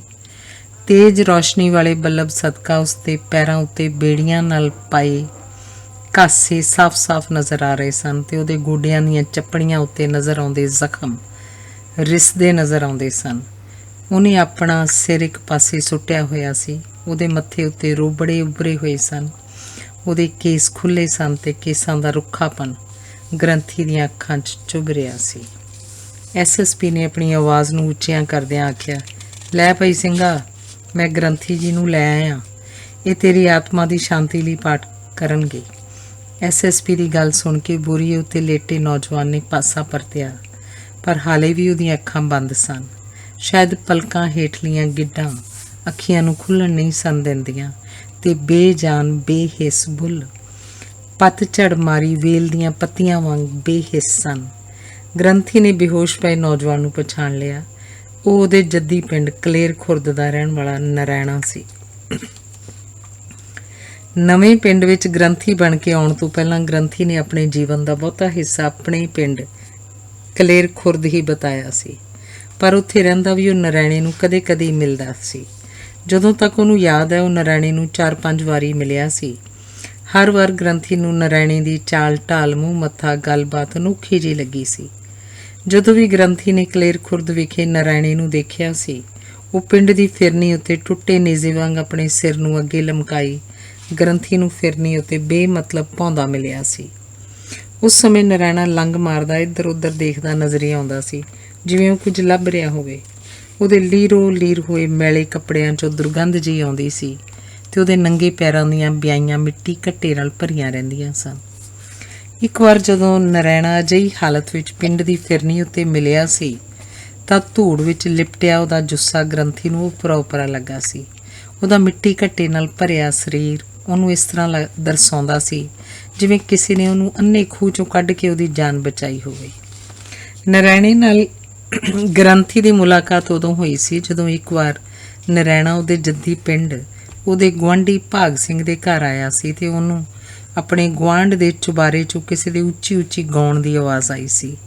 ਉਹ ਉਤਸੁਕਤਾ ਵਸ ਗਾਣਾ ਸੁਣਨ ਲਈ ਗੁਆਂਢੀ ਦੇ ਚੁਬਾਰੇ ਚਲਾ ਗਿਆ ਸੀ। ਗ੍ਰੰਥੀ ਦੇ ਗੁਆਂਢੀ ਦੇ ਘਰ ਵਾਲੀ ਨਰੈਣੇ ਨੂੰ ਆਖ ਰਹੀ ਸੀ, ਨਰੈਣਿਆ, ਮੈਂ ਖੇਤੀ ਸਰਦਾਰ ਹੋਰਾਂ ਦੀ ਰੋਟੀ ਲੈ ਕੇ ਜਾਣੀ ਹੈ, ਤੂੰ ਇਹ ਗਾਣ ਗੂਣ ਰਹਿਣ ਦੇ, ਫਿਰ ਕਿਸੇ ਵੇਲੇ ਆ ਜਾਈਂ। ਨਰੈਣੇ ਨੇ ਹੱਸਦਿਆਂ ਹੋਇਆਂ ਆਖਿਆ ਸੀ, ਮੈਂ ਤੁਹਾਨੂੰ ਖੇਤੀ ਰੋਟੀ ਲੈ ਜਾਣ ਤੋਂ ਕੋਈ ਰੋਕਿਆ? ਤੂੰ ਬੇਸ਼ੱਕ ਜਾ, ਮੈਂ ਇੱਥੇ ਚੁਬਾਰੇ 'ਚ ਘੜੀ ਦੋ ਘੜੀ ਗਾਉਣਾ ਵਾਂ, ਫਿਰ ਤੂੰ ਘਰੇ ਮੁੜੀ ਆਉਣਾ। ਆਖਰ ਘਰ ਦਾ ਕੰਮ ਕਾਜ ਕਿਸੇ ਹੋਰ ਤਾਂ ਨਹੀਂ ਕਰਨਾ, 100 ਕੰਮ ਤੇਰੇ ਕਰਨ ਜੋਗੇ ਇੱਥੇ ਪਏ ਹੋਣਗੇ। ਵੇ ਨਰੈਣਿਆ, ਤੂੰ ਤਾਂ ਬੇਫਿਕਰਾ ਬੰਦਾ ਹੈ, ਤੈਨੂੰ ਤਾਂ ਪਤਾ ਵੀ ਨਹੀਂ ਲੱਗਣਾ ਕਦੋਂ ਬਾਰ ਮੂਹਰੇ ਬੱਧਾ ਬੱਚਾ ਰੱਸਾ ਤੁੜਾ ਕੇ ਭੱਜ ਗਿਆ ਜਾਂ ਖੁੱਲ੍ਹੇ ਬਾਰ 'ਚੋਂ ਕੁੱਤਾ ਅੰਦਰ ਵੜਿਆ ਤੇ ਚੁੱਲ੍ਹੇ ਵਾਲੀ ਹਾਂਡੀ 'ਚ ਮੂੰਹ ਮਾਰਿਆ ਸੂ ਜਾਂ ਦੁੱਧ ਵਾਲੀ ਕਾੜਨੀ ਉਲਟ ਦਿੱਤੀ। ਲੈ ਬੀਬੀ, ਤੂੰ ਤਾਂ ਹੱਦ ਕਰਨੀ ਪਈ ਹੈ। ਭਲਾ ਅੱਗੇ ਕਦੇ ਮੈਂ ਤੇਰੇ ਘਰ ਦੀ ਰਖਵਾਲੀ ਨਹੀਂ ਬੈਠਾ? ਕਦੇ ਤੇਰਾ ਨੁਕਸਾਨ ਹੋਇਆ? ਕੋਈ ਵੀ ਚੀਜ਼ ਇੱਧਰ ਉੱਧਰ ਹੋਈ ਹੈ? ਭਗਵਾਨ ਸਿੰਘ ਦੀ ਘਰਵਾਲੀ ਨੇ ਨਰੈਣੇ ਨੂੰ ਕੀ ਆਖਣਾ ਸੀ। ਉਹ ਚੁੱਪਚਾਪ ਘਰ ਉਹਦੇ ਹਵਾਲੇ ਕਰਕੇ ਘਰ ਵਾਲੇ ਦੀ ਰੋਟੀ ਲੈ ਕੇ ਖੇਤਾਂ ਨੂੰ ਚਲੀ ਗਈ। ਇਸੇ ਤਰ੍ਹਾਂ ਇੱਕ ਵਾਰ ਨਰੈਣ ਗ੍ਰੰਥੀ ਕੋਲ ਆਇਆ ਸੀ ਤਾਂ ਰੱਬ ਸਬੱਬੀ ਉਸ ਕੋਲ ਕੈਨੇਡਾ ਤੋਂ ਆਇਆ ਉਹਦਾ ਭਤੀਜਾ ਮੌਜੂਦ ਸੀ ਤੇ ਉਹ ਇਕੱਲਾ ਬੈਠਾ ਪੌਪ ਗੀਤਾਂ ਦੀਆਂ ਕੈਸੇਟ ਸੁਣ ਰਿਹਾ ਸੀ। ਨਰੈਣੇ ਨੂੰ ਨਵੀਂ ਪ੍ਰਚਲਿਤ ਕੈਸਟਾਂ ਬਾਰੇ ਕੋਈ ਜਾਣਕਾਰੀ ਨਹੀਂ ਸੀ। ਉਹ ਸਮਝਿਆ ਕਿ ਗ੍ਰੰਥੀ ਨੂੰ ਮਿਲਣ ਆਇਆ ਬੰਦਾ ਕੋਈ ਨਵੇਂ ਢੰਗ ਦਾ ਵਿਦੇਸ਼ੀ ਗ੍ਰਾਮੋਫੋਨ ਵਜਾ ਰਿਹਾ ਸੀ। ਉਹ ਝੱਟ ਬਿੰਦ ਵਿੱਚ ਹੀ ਗ੍ਰੰਥੀ ਦੇ ਰਿਹਾਇਸ਼ੀ ਕਮਰੇ 'ਚ ਪਹੁੰਚ ਕੇ ਕੈਨੇਡਾ ਤੋਂ ਆਏ ਬੰਦੇ ਕੋਲ ਬੈਠ ਬੜੀ ਦਿਲਚਸਪੀ ਨਾਲ ਪੌਪ ਗਾਣਾ ਸੁਣਨ ਲੱਗ ਪਿਆ। ਕੁਝ ਦੇਰ ਤੱਕ ਚੁੱਪ ਰਿਹਾ, ਫਿਰ ਇੱਕਦਮ ਉੱਚੀ ਸਾਰੀ ਕਹਿਣ ਲੱਗਾ, ਓਏ ਮੁੰਡਿਆ, ਭਲਾ ਕੀ ਟੂੰ ਟਾਂ ਲਾਈ ਹੋਈ ਹੋ? ਕੋਈ ਕੰਮ ਦਾ ਗੀਤ ਜਾਂ ਟੱਪਾ ਸੁਣਾ। ਗ੍ਰੰਥੀ ਦੇ ਕੈਨੇਡੀਅਨ ਮਹਿਮਾਨ ਨੂੰ ਨਰੈਣੇ ਦਾ ਇਸ ਤਰ੍ਹਾਂ ਬੋਲ ਉੱਠਣਾ ਬੁਰਾ ਤਾਂ ਲੱਗਾ ਸੀ, ਪਰ ਉਹ ਜਾਣਦਾ ਸੀ ਕਿ ਪੰਜਾਬ ਦੇ ਪਿੰਡਾਂ ਵਿੱਚ ਸਨਕੀ ਅਜੂਬਿਆਂ ਦਾ ਕੋਈ ਘਾਟਾ ਨਹੀਂ ਤੇ ਉਹਨੇ ਚੁੱਪ ਰਹਿਣਾ ਹੀ ਠੀਕ ਸਮਝਿਆ। ਬਸ ਦੜ ਵੜ ਕੇ ਬੈਠਾ ਰਿਹਾ। ਇੰਨੀ ਦੇਰ 'ਚ ਗ੍ਰੰਥੀ ਵੀ ਉੱਥੇ ਆਣ ਪਹੁੰਚਿਆ ਤੇ ਦੋਹਾਂ ਕੋਲ ਬੈਠ ਗਿਆ। ਕਮਰੇ ਵਿੱਚ ਵੜਨ ਵੇਲੇ ਉਸ ਨਰੈਣੇ ਦੇ ਬੋਲ ਸੁਣ ਲਏ ਸਨ। ਗ੍ਰੰਥੀ ਨੇ ਆਪਣੇ ਭਤੀਜੇ ਦੀ ਨਾਰਾਜ਼ਗੀ ਨੂੰ ਤਾੜ ਲਿਆ ਤੇ ਅੱਖਾਂ ਵਿੱਚ ਹੀ ਉਹਨੂੰ ਇਹ ਗੱਲ ਸਮਝਾਉਣ ਦੀ ਕੋਸ਼ਿਸ਼ ਕੀਤੀ ਕਿ ਉਹ ਚੁੱਪ ਰਹੇ। ਗ੍ਰੰਥੀ ਨੂੰ ਨਰੈਣੇ ਦੇ ਸਨਕੀ ਪੁਣੇ ਬਾਰੇ ਬਹੁਤ ਕੁਝ ਪਤਾ ਸੀ। ਇੱਕ ਵਾਰ ਜਦੋਂ ਨਰੈਣਾ ਉਹਦੇ ਜੱਦੀ ਪਿੰਡ ਉਹਦੇ ਘਰ ਉਹਦੀ ਗੈਰ ਹਾਜ਼ਰੀ 'ਚ ਆਇਆ ਸੀ, ਉਦੋਂ ਗ੍ਰੰਥੀ ਕਿਸੇ ਕੰਮ ਘਰੋਂ ਬਾਹਰ ਗਿਆ ਹੋਇਆ ਸੀ। ਉਸ ਗ੍ਰੰਥੀ ਨੂੰ ਉੱਚੀ ਸਾਰੀ ਆਵਾਜ਼ ਦਿੰਦਿਆਂ ਬਾਰ ਨੂੰ ਖੜਕਾਇਆ। ਗ੍ਰੰਥੀ ਦੀ ਘਰਵਾਲੀ ਨੇ ਬਾਰ ਖੋਲ੍ਹ ਕੇ ਬਰੂਹਾਂ 'ਚ ਖਲੋਤਿਆਂ ਨਰੈਣੇ ਤੋਂ ਪੁੱਛਿਆ, ਕਿਉਂ ਨਰੈਣਿਆ, ਇੱਧਰ ਕਿੱਦਾਂ? ਅੱਗੋਂ ਨਰੈਣਾ ਬੋਲਿਆ, ਮੈਂ ਸੋਚਿਆ ਸ਼ਹਿਰ ਚੱਲਿਆ ਵਾਂ, ਭਾਈ ਸਾਹਿਬ ਦੇ ਘਰੋਂ ਹੁੰਦਾ ਜਾਵਾਂ, ਮਤੇ ਸ਼ਹਿਰੋਂ ਕੋਈ ਵਸਤ ਲਿਆਉਣੀ ਹੋਵੇ। ਗ੍ਰੰਥੀ ਦੀ ਘਰਵਾਲੀ ਤੋਂ ਜਦੋਂ ਅੱਗੋਂ ਵੀ ਨਰੈਣਾ ਕੋਈ ਅਜਿਹੀ ਪੁੱਛ-ਗਿੱਛ ਕਰਦਾ ਹੁੰਦਾ ਸੀ ਤੇ ਉਹ ਤਾੜ ਜਾਂਦੀ ਸੀ ਕਿ ਨਰੈਣਾ ਉਸ ਤੋਂ ਕੁਝ ਪੈਸੇ ਬਟੋਰਨ ਲਈ ਆਇਆ ਹੈ। ਪੈਸੇ ਬਟੋਰਨ ਪਿੱਛੋਂ ਨਰੈਣਾ ਨਾ ਤਾਂ ਕੋਈ ਵਸਤ ਸ਼ਹਿਰੋਂ ਲਿਆਉਂਦਾ ਤੇ ਨਾ ਹੀ ਪੈਸੇ ਮੋੜਦਾ ਹੁੰਦਾ ਸੀ। ਇੰਨੀ ਗੱਲ ਜ਼ਰੂਰ ਸੀ ਕਿ ਅਜਿਹਾ ਕਰਨ ਪਿੱਛੋਂ ਗ੍ਰੰਥੀ ਦੀ ਸੇਵਾ 'ਚ ਹਾਜ਼ਰ ਹੋ ਕੇ ਉਹਦੇ ਅਨੇਕਾਂ ਮਾੜੇ ਮੋਟੇ ਕੰਮ ਭੁਗਤਾਉਂਦਾ ਰਹਿੰਦਾ ਸੀ। ਸੁਖਮਨੀ ਸਾਹਿਬ ਤੇ ਜਪਜੀ ਦਾ ਪਾਠ ਪੂਰਾ ਕਰਨ ਉਪਰੰਤ ਜਦੋਂ ਗ੍ਰੰਥੀ ਬੋਰੀਏ ਤੇ ਪਏ ਨਿਢਾਲ ਨੌਜਵਾਨ ਲਈ ਅਰਦਾਸ ਕਰ ਰਿਹਾ ਸੀ ਤਾਂ ਬੀਤੇ ਦੀਆਂ ਉਪਰੋਕਤ ਗੱਲਾਂ ਨੇ ਗ੍ਰੰਥੀ ਦੇ ਮਨ 'ਚ ਉਥਲ-ਪੁਥਲ ਮਚਾਈ ਹੋਈ ਸੀ ਅਤੇ ਉਹ ਇਕਾਗਰ ਚਿੱਤ ਹੋ ਕੇ ਨਾ ਤਾਂ ਪਾਠ ਕਰ ਸਕਿਆ, ਨਾ ਹੀ ਅਰਦਾਸ ਕਰਨ ਵੇਲੇ ਉਹਦਾ ਮਨ ਸ਼ਾਂਤ ਸੀ, ਜਿਵੇਂ ਉਹ ਡੂੰਘੇ ਵਹਿਣ ਵਿੱਚ ਡੁੱਬੀ ਚਟਾਨ ਹੋਵੇ ਤੇ ਯਾਦਾਂ ਦੀਆਂ ਛੱਲਾਂ ਉਹਨੂੰ ਥਪੇੜੇ ਮਾਰ ਰਹੀਆਂ ਹੋਣ। ਧੰਨਵਾਦ। ਸੁਰਿੰਦਰ ਸਿੰਘ ਨਰੂਲਾ ਦੀ ਪੁਸਤਕ ਪੰਛੀ ਦੀ ਉਡਾਨ ਦੀ ਕਹਾਣੀ ਹੈ ਸ਼ਮਸ਼ੇਰਾ। ਜੇਕਰ ਭਾਰਤੀ ਪੰਜਾਬ ਦੇ ਦਰਿਆਈ ਨਕਸ਼ੇ ਉੱਤੇ ਨਜ਼ਰ ਮਾਰੀਏ ਤਾਂ ਸਤਲੁਜ ਤੇ ਬਿਆਸ ਦੇ ਵਿਚਾਲੇ ਬਈ ਵਿੰਨੇ ਹੋਏ ਵਿਸ਼ਾਲ ਆਕਾਰ ਵਾਲੇ ਅਜਦੇਹੇ ਵਾਂਗ ਟੇਢੀ ਮੇਢੀ ਲੇਟੀ ਨਜ਼ਰ ਆਉਂਦੀ ਹੈ। ਉਹਦਾ ਇਹ ਸਰੂਪ ਵਿਭਾਗੀ ਨਕਸ਼ਿਆਂ ਜਾਂ ਚੱਕਬੰਦੀ ਦੇ ਬਿਊਰਿਆਂ ਵਿੱਚ ਹੀ ਦਿਸ ਆਉਂਦਾ ਹੈ। ਵਾਸਤਵ ਵਿੱਚ ਰੇਲ ਗੱਡੀ, ਲਾਰੀ ਜਾਂ ਕਾਰ 'ਚ ਸਫ਼ਰ ਕਰਦਿਆਂ ਉਹ ਦ੍ਰਿਸ਼ ਕਿਸੇ ਸਿੜਾਂਦ ਮਾਰਦੀ ਸਿੱਲਣ ਵਾਂਗ ਲੱਗਦਾ ਹੈ। ਉਜਾੜ ਰੇਤ ਤੇ ਖਿਲਰੇ ਖਾਕ ਸਤਰੀ ਭੂਸੇ ਉਤਲੀ ਚਮਕਦੀ ਤਰੇਲ ਵਾਂਗ। ਬਈ ਦੇ ਆਸ-ਪਾਸ ਹਰੇ ਭਰੇ ਖੇਤ ਹਨ, ਜਿਨ੍ਹਾਂ 'ਚ ਮੌਸਮ ਅਨੁਸਾਰ ਮੱਕੀ, ਕਣਕ ਜਾਂ ਮੁੰਜੀ ਦੀ ਹਰਿਆਵਲ ਆਪਣੀ ਵਾਊ ਲਹਿਰ ਫੁਰੇਰੀਆਂ ਨੂੰ ਚੜ੍ਹਦੇ ਜਾਂ ਲਹਿੰਦੇ ਸੂਰਜ ਦੇ ਚਾਨਣ 'ਚ ਉਛਾਲਦੀ ਰਹਿੰਦੀ ਹੈ। ਬਈ ਦਾ ਪਾਕਿਸਤਾਨ ਦੀ ਸਰਹੱਦ ਨਾਲ ਲੱਗਦਾ ਬੰਨਾ ਵਧੇਰੇ ਕਰਕੇ ਗੈਰ ਆਬਾਦ ਭੋਏ ਹੈ ਤੇ ਪਾਕਿਸਤਾਨ ਨਾਲ ਕਈ ਦਹਾਕਿਆਂ ਦੇ ਵੈਰ ਵਿਰੋਧ ਨੇ ਲੋਕਾਂ ਨੂੰ ਇਸ ਗੱਲ ਲਈ ਮਜਬੂਰ ਕਰ ਦਿੱਤਾ ਹੈ ਕਿ ਉਹ ਇਸ ਇਲਾਕੇ ਨੂੰ, ਜਿਸ ਨੂੰ ਕਿ ਮੰਡ ਦਾ ਇਲਾਕਾ ਕਿਹਾ ਜਾਂਦਾ ਹੈ, ਤਿਆਗ ਹੀ ਦੇਣ। ਕਈ ਮੀਲਾਂ ਤੱਕ ਕੋਈ ਆਬਾਦ ਪਿੰਡ ਨਜ਼ਰ ਨਹੀਂ ਆਉਂਦਾ। ਕਿਤੇ ਕਿਤੇ ਵੰਡ ਤੋਂ ਪਹਿਲਾਂ ਦੀ ਮਸੀਤ ਨੂੰ ਕਿਸੇ ਸਣਕੀ ਨਿਹੰਗ ਨੇ ਗੁਰਦੁਆਰੇ 'ਚ ਬਦਲ ਕੇ ਆਪਣੀ ਰਿਹਾਇਸ਼ ਵਜੋਂ ਵਰਤਣਾ ਸ਼ੁਰੂ ਕਰ ਦਿੱਤਾ ਹੈ ਤੇ ਅਜਿਹੇ ਮਸੀਤੋਂ ਗੁਰਦੁਆਰਾ ਬਣੇ ਅਸਥਾਨ 'ਤੇ ਕੁਝ ਟੱਪਰੀ ਵਾਸਾਂ ਨੇ ਆਣ ਡੇਰਾ ਲਾ ਲਿਆ ਹੈ। ਅਜਿਹੀ ਥਾਂ 'ਤੇ ਉਹਨਾਂ ਦੀਆਂ ਝੁੱਗੀਆਂ ਗੈਰ ਆਬਾਦ ਇਲਾਕੇ ਵਿੱਚ ਦੂਰੋਂ ਹੀ ਨਜ਼ਰੀ ਪੈਂਦੀਆਂ ਹਨ। ਇਹ ਝੁੱਗੀਆਂ ਸਰਕੜੇ, ਸੁੱਕੇ ਕਾਨਿਆਂ ਤੇ ਬਈ ਵਿੱਚੋਂ ਕੱਢੀ ਚੀਕਣੀ ਮਿੱਟੀ ਦਾ ਮਿਲਗੋਭਾ ਜਿਹਾ ਹਨ। ਹਰੇਕ ਝੁੱਗੀ ਦੇ ਇੱਕੋ ਇੱਕ ਦਰਵਾਜ਼ੇ ਵਿੱਚੋਂ ਚੌਪਾਇਆ ਬਣ ਕੇ ਹੀ ਅੰਦਰ ਜਾਇਆ ਸਕਦਾ ਹੈ। ਇਹਨਾਂ ਝੁੱਗੀਆਂ ਦੀਆਂ ਛੱਤਾਂ ਬਹੁਤ ਨੀਵੀਆਂ ਹਨ ਤੇ ਕਈਆਂ ਦੀਆਂ ਉੱਪਰਲੀਆਂ ਤਰਪਾਲਾਂ ਨੂੰ ਹਵਾ ਦੇ ਤੇਜ਼ ਥਪੇੜਿਆਂ ਨੇ ਲੀਰੋ ਲੀਰ ਕੀਤਾ ਹੋਇਆ ਹੈ ਤੇ ਇਹਨਾਂ ਲੀਰੋ ਲੀਰ ਹੋਈਆਂ ਤਰਪਾਲਾਂ ਨੂੰ ਸਿਕਿਉਰਿਟੀ ਵਾਲੇ BSF ਦੇ ਨੌਜਵਾਨਾਂ ਉਖੇੜ ਕੇ ਥਾਂ ਥਾਈਂ ਖਿਲਾਰ ਛੱਡਿਆ। ਮਸੀਤੋਂ ਬਣੇ ਗੁਰਦੁਆਰੇ ਦੇ ਆਸ-ਪਾਸ ਦਾ ਇਹ ਦ੍ਰਿਸ਼ ਕੇਵਲ ਦੇਹੋਂ ਦੀਵਿਆਂ ਹੀ ਦੇਖਿਆ ਜਾ ਸਕਦਾ ਹੈ, ਪਰ ਸੰਝ ਵੇਲੇ ਤਾਂ ਇੱਥੇ ਹੋਰ ਹੀ ਨਜ਼ਾਰਾ ਦਿਸ ਆਉਂਦਾ ਹੈ। ਜਦੋਂ ਸਰਹੱਦ ਦੇ ਪਾਕਿਸਤਾਨੀ ਪਾਸੇ ਆਥਣੇ ਸੂਰਜ ਡੁੱਬ ਜਾਂਦਾ ਹੈ ਤਾਂ ਇੰਝ ਲੱਗਦਾ ਜਿਵੇਂ ਅਰਸ਼ੀ ਚੜ੍ਹਿਆ ਰੌਸ਼ਨ ਫਾਨੂਸ ਇੱਕਦਮ ਬੁਝ ਗਿਆ ਹੋਵੇ ਤੇ ਉਹਦਾ ਧੂੰਆਂ ਸਾਰੇ ਆਕਾਸ਼ 'ਚ ਫੈਲ ਰਿਹਾ ਹੋਵੇ। ਉਸ ਸਮੇਂ ਆਕਾਸ਼ ਵਿੱਚ ਇੱਕਾ ਦੁੱਕਾ ਤਾਰੇ ਨਜ਼ਰ ਆਉਂਦੇ ਹਨ ਤੇ ਬਈ ਗੂੜੀ ਕਲਸ ਪਕੜ ਰਹੀ ਸਿੱਲਣ ਵਿੱਚ ਪ੍ਰੇਤ ਰੂਪੀ ਸਰਕੜਿਆਂ ਤੇ ਡੰਡਲ ਹੋਏ ਕਾਨਿਆਂ ਤੇ ਆਦਮਕਦ ਘਾਹ ਫੂਸ ਵਿੱਚ ਅਣਗਿਣਤ ਟਟਹਿਣਿਆਂ ਦੀ ਜਗਮਗਾਹਟ ਚਾਨਣ ਤਰੌਂਕ ਦਿੰਦੀ ਹੈ। ਇਹਨਾਂ ਟਟੀਣੀਆਂ ਦਾ ਜਗਣਾ ਤੇ ਬੁਝਣਾ ਇੱਕ ਅਜੀਬ ਨਜ਼ਾਰਾ ਪੇਸ਼ ਕਰਦਾ ਹੈ। ਆਮ ਤੌਰ 'ਤੇ ਹਰ ਆਥਣੇ ਅਜਿਹਾ ਦ੍ਰਿਸ਼ ਨਜ਼ਰ ਨਹੀਂ ਆਉਂਦਾ। ਸਰਹੱਦੋਂ ਪਾਰ ਕੋਈ ਨਾ ਕੋਈ ਵੱਡਾ ਕੰਮ ਦਿਨ ਰਾਤ ਚੱਲਦਾ ਰਹਿੰਦਾ ਹੈ। ਸਵੇਰ ਸ਼ਾਮ ਆਕਾਸ਼ ਉੱਤੇ ਧੂਏ ਦੇ ਬੱਦਲ ਉੱਡਦੇ ਰਹਿੰਦੇ ਹਨ, ਜਿਸ ਕਾਰਨ ਆਕਾਸ਼ ਦਾ ਰੰਗ ਮਟਮੈਲਾ ਜਿਹਾ ਦਿਸ ਆਉਂਦਾ ਹੈ। ਭਜਨਾ ਜਿਹਦਾ ਨਾਂ ਪੂਰਾ ਨਾਂ ਹਰਭਜਨ ਸਿੰਘ ਹੈ, ਇਸ ਇਲਾਕੇ ਵਿੱਚ ਪਾਕਿਸਤਾਨ ਬਣਨ ਉਪਰੰਤ ਰਹਿਣ ਲੱਗਾ ਸੀ।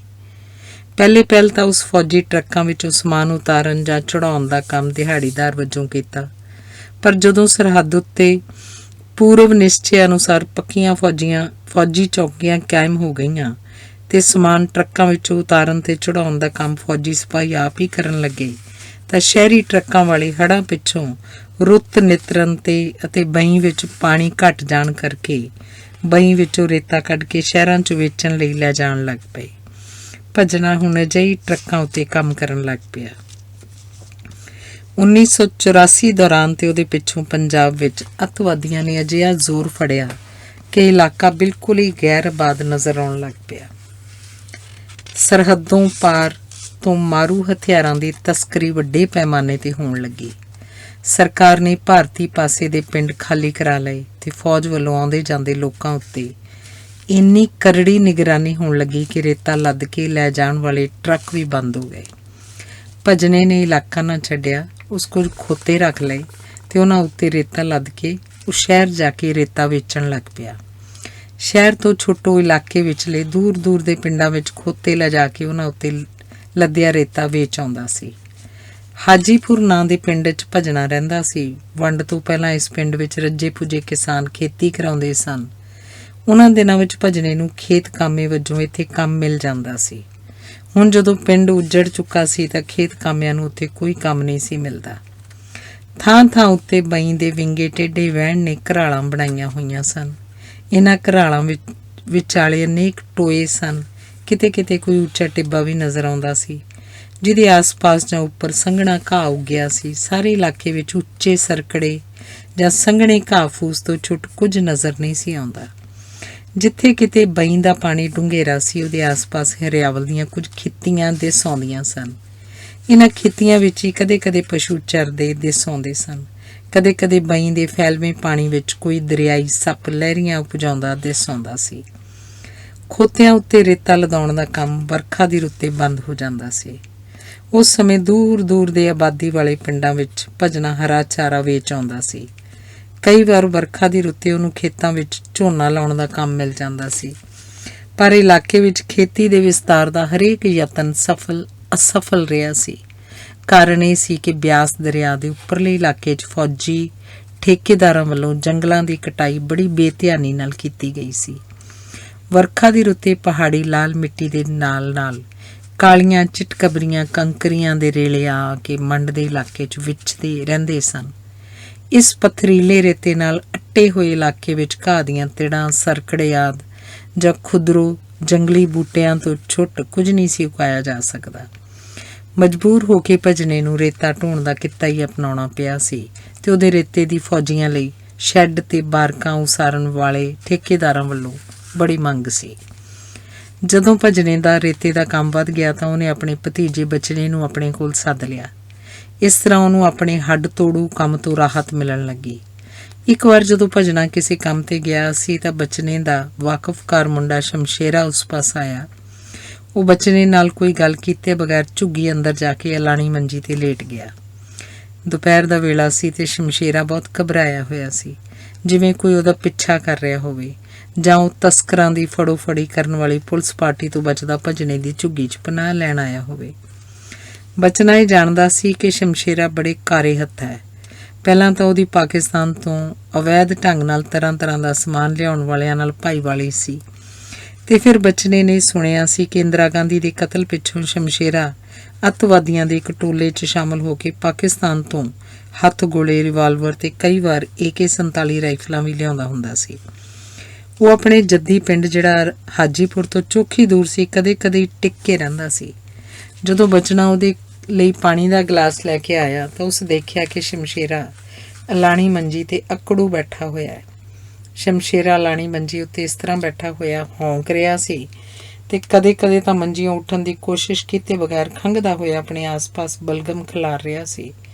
ਬਚਨੇ ਨੇ ਜਦੋਂ ਸ਼ਮਸ਼ੇਰੇ ਦੀ ਇਹ ਹਾਲਤ ਵੇਖੀ ਤਾਂ ਉਹ ਕਾਲਾ-ਕਾਲਾ ਬਾਹਰ ਗਿਆ ਤੇ ਕੰਮ ਤੋਂ ਵਾਪਸ ਆ ਚੁੱਕੇ ਭਜਨੇ ਨੂੰ ਦੂਰੋਂ ਹੀ ਅੱਡੀਆਂ ਦੇ ਭਾਰ ਖਲੋ ਕੇ ਉੱਚੀ ਸਾਰੀ ਆਵਾਜ਼ ਮਾਰਦਿਆਂ ਕਹਿਣ ਲੱਗਾ, ਮੈਂ ਆਖਿਆ ਚਾਚਾ ਜਲਦੀ ਨਾਲ ਇੱਧਰ ਨੂੰ ਆਈ। ਉਹ ਸ਼ਮਸ਼ੇਰਾ ਭਜਨੇ ਨੂੰ ਜਿਵੇਂ ਦੂਰ ਖੜੇ ਨੂੰ ਹੀ ਸਾਰੀ ਗੱਲ ਦੀ ਸਮਝ ਆ ਗਈ ਹੋਵੇ। ਉਸ ਖੋਤਿਆਂ ਉੱਤੇ ਰੇਤਾ ਲੱਦਣਾ ਜਾਰੀ ਰੱਖਿਆ ਤੇ ਬਚਨੇ ਵੱਲ ਮੂੰਹ ਕਰਕੇ ਉੱਚੀ ਸਾਰੀ ਆਖਿਆ, ਮੈਂ ਹੁਣੇ ਆਇਆ, ਬਸ ਝੱਟ ਬਿੰਦ ਠਹਿਰ ਜਾ। ਬਚਨੇ ਨੂੰ ਭਜਨੇ ਦੇ ਇੱਕਦਮ ਵਾਪਸ ਨਾ ਆਉਣ ਉੱਤੇ ਬੜੀ ਹੈਰਾਨੀ ਹੋਈ ਤੇ ਉਹ ਕਾਹਲੀ ਨਾਲ ਮੁੜ ਸ਼ਮਸ਼ੇਰੇ ਕੋਲ ਵਾਪਸ ਆ ਗਿਆ। ਸ਼ਮਸ਼ੇਰੇ ਦਾ ਜ਼ਖਮੀ ਮੋਢਾ ਨੰਗਾ ਸੀ ਤੇ ਜ਼ਖਮ ਵਿੱਚੋਂ ਰਿਸ ਰਿਹਾ ਲਹੂ ਉਹਦੇ ਲੀਰੋ ਲੀਰ ਹੋਏ ਪੁਰਾਣੇ ਕੁੜਤੇ ਉੱਤੇ ਸਿਆੜ ਜੇ ਕੱਢ ਰਿਹਾ ਸੀ। ਜਦੋਂ ਇੱਕ ਦੋ ਵਾਰ ਖੰਘਣ ਉਪਰੰਤ ਸ਼ਮਸ਼ੇਰੇ ਨੇ ਆਪਣੀ ਗਰਦਨ ਨੂੰ ਉੱਪਰ ਚੁੱਕਿਆ ਤਾਂ ਉਹਦੀ ਸੁੱਜੀ ਹੋਈ ਗਰਦਨ ਉਹਦੇ ਮੋਢਿਆਂ ਉੱਪਰੋਂ ਕਾਲਸ ਮਾਰੀ ਗੂੜੀ ਸਲੇਟੀ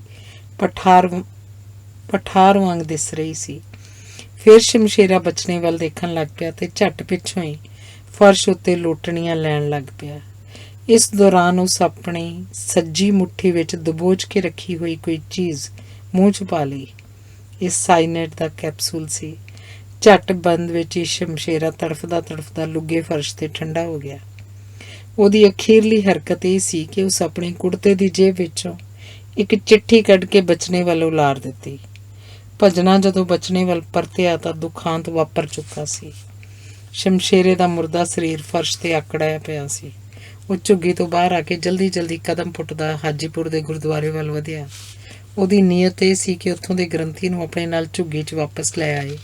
ਉਹਦਾ ਇਰਾਦਾ ਸੀ ਕਿ ਗ੍ਰੰਥੀ ਦੀ ਸਹਾਇਤਾ ਨਾਲ ਸ਼ਮਸ਼ੇਰੇ ਦੇ ਸੰਸਕਾਰ ਦਾ ਕੋਈ ਪ੍ਰਬੰਧ ਕੀਤਾ ਜਾਏ।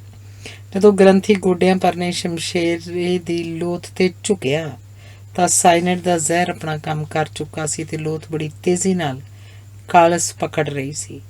ਭਜਨੇ ਨੇ ਬਚਨੇ ਤੋਂ ਸ਼ਮਸ਼ੇਰੇ ਦੀ ਚਿੱਠੀ ਲੈ ਕੇ ਪੜ੍ਹੀ। ਸ਼ਮਸ਼ੇਰੇ ਨੇ ਚਿੱਠੀ 'ਚ ਲਿਖਿਆ ਸੀ, ਪੁਲਿਸ ਸ਼ਿਕਾਰੀ ਕੁੱਤਿਆਂ ਵਾਂਗ ਮੇਰਾ ਪਿੱਛਾ ਕਰ ਰਹੀ ਹੈ। मैं पुलिस के हत्थों 'ਚ काबू आउण दी थां मर जाना पसंद करांगा। इसे ਲਈ मैं अपनी जेब 'ਚ साइनाइड का कैप्सूल रखिया होया है, ਜਿਹੜਾ मैं मौका आउण ते निगल लवांगा।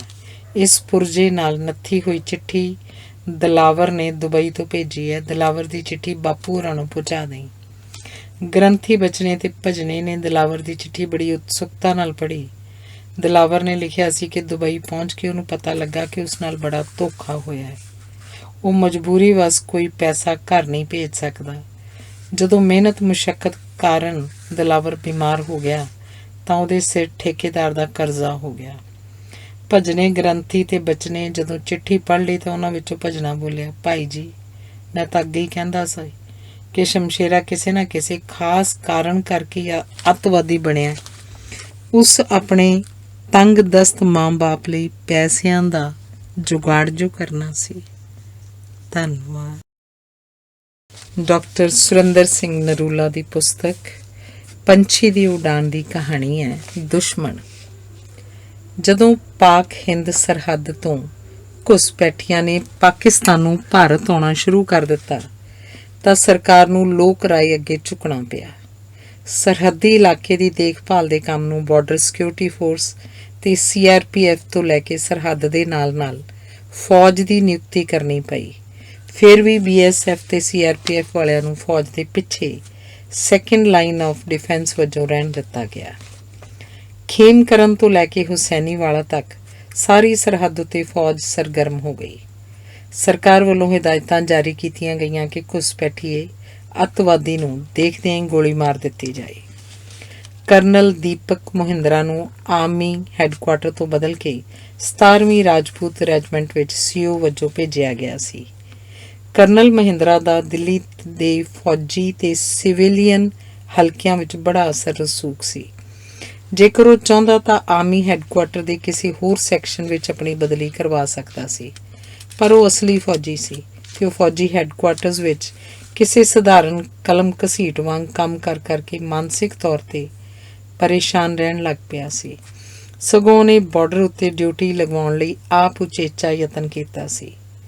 उहदी बटालीਅन दा हैडकुआटर मंड दे इलाके 'च किसी थां सी। मंड दे इलाके विचों बई गुजरदी सी ते हर साल जदों सतलुज दे ब्यास 'च हड़ आउंदे सन तां बई विच आखरां दा पानी आ जांदा सी। सिੱਟੇ वजों हड़ खत्म होण उपरंत मंड दा सारा इलाका अपहुंच दलदल दा रूप धार लैंदा सी।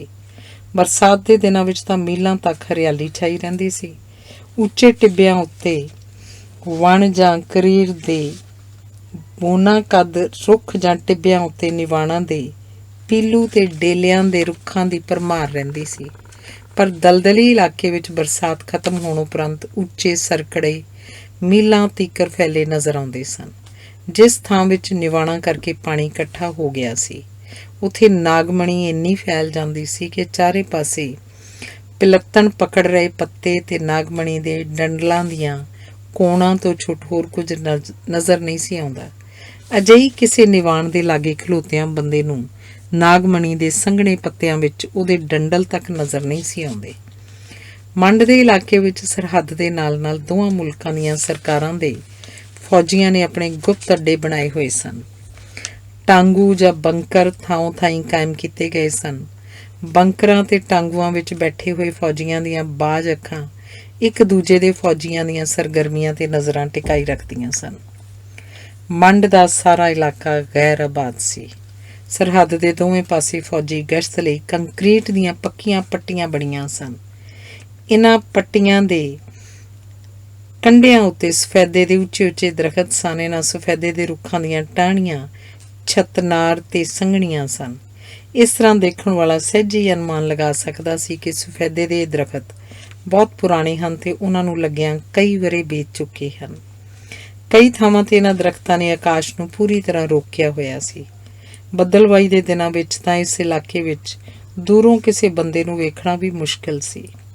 समा पा के सफेदे दे रुख बहुत उच्चे हो गए सन ते इन्हां दीयां संघणियां टहणियां ते अनेक प्रकार दे पंछियां ने अपने आलणे पाए हुए सन। जदों मौसम साफ हुंदा तां नितरे आकाश विच चीलां दे झुंड उड़दे रहिंदे सन। इन्हां नूं सरहद दे आर पार जाण दी खुੱਲ सी। ਇਹ ਕਿਹੜੀਆਂ ਘੁਸਪੈਠਣਾਂ सन कि कोई इन्हां नूं देखदे सारी गोली मारदा। ਇਹਨਾਂ ਚੀਲਾਂ ਦੀ ਉੱਚੀ ਉਡਾਨ ਮਨ ਨੂੰ ਲੁਭਾਉਂਦੀ ਸੀ। ਨੀਲੰਬਰੀ ਆਕਾਸ਼ ਦੀ ਨੀਲਾਹਟ ਦੇ ਪਿਛੋਕੜ ਵਿੱਚ ਇਹਨਾਂ ਚੀਲਾਂ ਦੇ ਝੁੰਡ ਡੂੰਘੀਆਂ ਆਬਨੂਸੀ ਲੀਕਾਂ ਆਕਾਸ਼ ਵਿੱਚ ਖਿੱਚਦੇ ਰਹਿੰਦੇ ਸਨ। ਕਦੇ ਕਦੇ ਜਦੋਂ ਕੋਈ ਚੀਲ ਚੀਖਦੀ ਚਿਚਲਾਉਂਦੀ ਧਰਤੀ ਵੱਲ ਨੂੰ ਉੱਲਰਦੀ ਤਾਂ ਇਸ ਗੱਲ ਦਾ ਅੰਦਾਜ਼ਾ ਸਹਿਜੇ ਹੀ ਲਗਾਇਆ ਜਾ ਸਕਦਾ ਸੀ ਕਿ ਉਹ ਭੁੱਖ ਹੱਥੋਂ ਚੀਖਦੀ ਚਿਚਲਾਉਂਦੀ ਆਕਾਸ਼ ਵਿੱਚ ਮੰਡਲਾ ਰਹੀ ਹੈ ਤੇ ਉੱਚੇ ਸਰਕੜਿਆਂ ਵਿੱਚ ਕਿਸੇ ਜਿਉਂਦੇ ਜਾਂ ਮੁਰਦਾ ਪਰਿੰਦੇ ਦੀ ਤਲਾਸ਼ ਵਿੱਚ ਹੈ। ਰੱਬ ਦੀ ਇਸ ਵਿਸ਼ਾਲ ਕਾਇਨਾਤ ਵਿੱਚ ਭੁੱਖ ਭਲਾ ਕਿਸੇ ਨੂੰ ਚੈਨ ਲੈਣ ਦਿੰਦੀ ਹੈ। ਕਦੇ ਕਦੇ ਸਰਹੱਦ ਦੇ ਇੱਧਰਲੇ ਜਾਂ ਉੱਧਰਲੇ ਪਾਸਿਓਂ ਕੋਈ ਫੌਜੀ ਟੋਲੀ ਮਸ਼ਕ ਕਰ ਰਹੀ ਹੁੰਦੀ ਤਾਂ ਚੀਲਾਂ ਦਾ ਚੀਖ ਚਿਹਾੜਾ ਤੋਪਾਂ ਦੀ ਗਰਜ ਜਾਂ ਮੋਟਰ ਫਾਇਰਿੰਗ ਦੀ ਤੜਾਕ ਤੜਾਕ 'ਚ ਗੁੰਮ ਹੋ ਕੇ ਰਹਿ ਜਾਂਦਾ। ਕਰਨਲ ਦੀਪਕ ਮਹਿੰਦਰਾ ਲਈ ਇਹ ਸਭ ਕੁਝ ਨਵਾਂ ਨਹੀਂ ਸੀ। ਜਦੋਂ ਆਪਣੇ ਕਿਸੇ ਅੱਡੇ ਦੀ ਉਚਾਈ 'ਤੇ ਚੜ੍ਹ ਕੇ ਆਸ-ਪਾਸ ਨਜ਼ਰ ਮਾਰਦਾ ਤਾਂ ਉੱਚੇ ਸਰਕੜਿਆਂ ਦੇ ਕਿਸੇ ਝੁੰਡ ਨੂੰ ਦੇਖ ਕੇ ਉਹਨੂੰ ਝੱਟ ਪਤਾ ਲੱਗ ਜਾਂਦਾ ਕਿ ਇੱਥੇ ਵੱਡੀ ਤੋਪ ਲੁਕਵੀਂ ਥਾਂ 'ਤੇ ਰੱਖੀ ਹੋਈ ਹੈ। ਇਸ ਵੱਡੀ ਤੋਪ ਨੂੰ ਲੁਕਾਉਣ ਦੇ ਲਈ ਜਿਹੜਾ ਤੰਬੂ ਤਣਿਆ ਹੁੰਦਾ ਸੀ ਉਹਦੇ ਉਤਲੇ ਹਿੱਸੇ ਉੱਤੇ ਮਟਿਆਲੇ ਪਿਛੋਕੜ ਵਿੱਚ ਵੇਲ ਬੂਟਿਆਂ ਦਾ ਹਰਾ ਪਸਾਰਾ ਜਿਹਾ ਚਿੱਤਰਿਆ ਹੋਇਆ ਸੀ ਤਾਂ ਜੋ ਦੁਸ਼ਮਣ ਨੂੰ ਧੋਖਾ ਦਿੱਤਾ ਜਾ ਸਕੇ। ਸਰਕੜਿਆਂ ਦੇ ਵਿਸ਼ਾਲ ਫੈਲਾਅ ਦਾ ਇਹ ਚਿੱਤਰ ਬੜਾ ਭੁਲੇਖਾ ਪਾਊ ਸੀ। ਸਰਹੱਦ ਦੇ ਆਰ-ਪਾਰ ਜਿਹੜੀਆਂ ਫੌਜੀਆਂ ਦੀਆਂ ਦੂਰਦਰਸ਼ੀ ਦੂਰਬੀਨਾਂ ਨਾਲ ਲੈਸ ਚੌਂਕੀਆਂ ਸਨ ਉਹਨਾਂ ਨੂੰ ਅਜਿਹਾ ਚਿੱਤਰ ਸੱਚਮੁੱਚ ਹੀ ਭੁੱਲੇ ਥਾਂ ਪਾ ਸਕਦਾ ਸੀ। ਇਸ ਤਰ੍ਹਾਂ ਦੀ ਵਿਉਂਤ ਨੂੰ ਫੌਜੀਆਂ ਦੇ ਬੋਲੇ ਵਿੱਚ ਕਾਮੋਫਲਾਜ ਕਿਹਾ ਜਾਂਦਾ ਹੈ, ਪਰ ਸਰਹੱਦ ਦੇ ਆਰ-ਪਾਰ ਰਹਿਣ ਵਾਲੇ ਸਧਾਰਨ ਪੇਂਡੂ ਇਸ ਵਿਉਂਤ ਨੂੰ ਕੰਫਰਾਡ ਕਹਿੰਦੇ ਹਨ। ਅਜਿਹੇ ਚਿੱਤਰਾਂ ਵਿੱਚੋਂ ਕਈਆਂ ਵਿੱਚ ਬਈ ਦੇ ਵਹਿਣ ਨੂੰ ਚਿੱਤਰਿਆ ਗਿਆ ਸੀ। ਇੱਕ ਵਾਰ ਜਦੋਂ ਕਰਨਲ ਦੀਪਕ ਮਹਿੰਦਰਾ ਅਜਿਹੇ ਕਿਸੇ ਚਿੱਤਰ ਨੂੰ ਦੇਖ ਰਿਹਾ ਸੀ ਤਾਂ ਉਹਨੂੰ ਬਰਮਾ ਫਰੰਟ ਉੱਤੇ ਜਾਪਾਨੀਆਂ ਵਿਰੁੱਧ ਲੜੀਆਂ ਲੜਾਈਆਂ 'ਚੋਂ ਕਿਸੇ ਇੱਕ ਦਾ ਚੇਤਾ ਆ ਗਿਆ। ਕਿਸ ਤਰ੍ਹਾਂ ਦਰਿਆ ਇਰਾਵਤੀ ਦੀ ਵਾੜੀ ਵਿੱਚ ਉਸ ਜਾਪਾਨੀਆਂ ਵਿਰੁੱਧ ਲੜ ਰਹੀ ਇੱਕ ਫੌਜੀ ਟੁਕੜੀ ਦੀ ਕਮਾਨ ਕੀਤੀ ਸੀ ਤੇ ਕਿਸ ਤਰ੍ਹਾਂ ਉਹ ਕਈ ਦਿਨ ਮੋਰਚਾ ਸੰਭਾਲੀ ਕਾਮੋਫਲਾਜ ਕੀਤੇ ਅੱਡੇ ਤੋਂ ਜਾਪਾਨੀਆਂ ਵਿਰੁੱਧ ਲੜਦਾ ਰਿਹਾ ਸੀ। ਉਸ ਸਮੇਂ ਉਹਦੀ ਬਟਾਲੀਅਨ ਦੇ ਅੰਗਰੇਜ਼ ਕਮਾਂਡਰ ਨੇ ਉਸ ਵੱਲੋਂ ਬਾਰ-ਬਾਰ ਸਿਗਨਲ ਭੇਜਣ ਤੇ ਉਹਦੀ ਮਦਦ ਲਈ ਉਚੇਚਾ ਉਪਰਾਲਾ ਨਹੀਂ ਸੀ ਕੀਤਾ।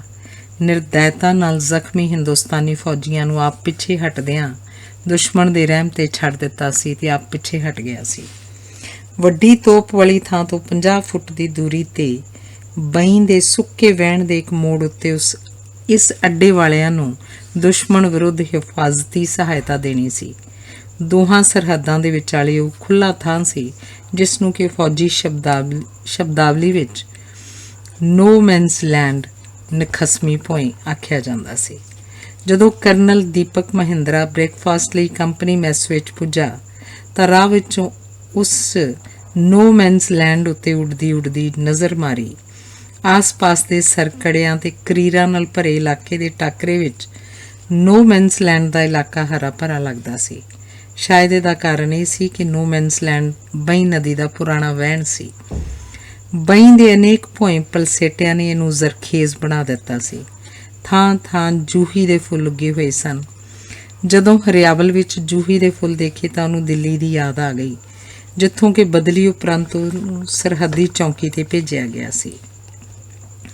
ਦਿੱਲੀ ਦੀ ਰੋਸ਼ਨਾਰਾ ਕਲੱਬ ਵਿਖੇ ਹਫ਼ਤੇ ਵਿੱਚ 3 ਦਿਨ ਰਾਤ ਨੂੰ ਡਾਂਸ ਪਾਰਟੀ ਹੁੰਦੀ ਸੀ ਤੇ ਵਿਹਲੀਆਂ ਦੁਪਹਿਰਾਂ ਬਿਤਾਉਣ ਲਈ ਸਮਾਜਿਕ ਮਿਲਣੀਆਂ ਦਾ ਕੋਈ ਅੰਤ ਨਹੀਂ ਸੀ।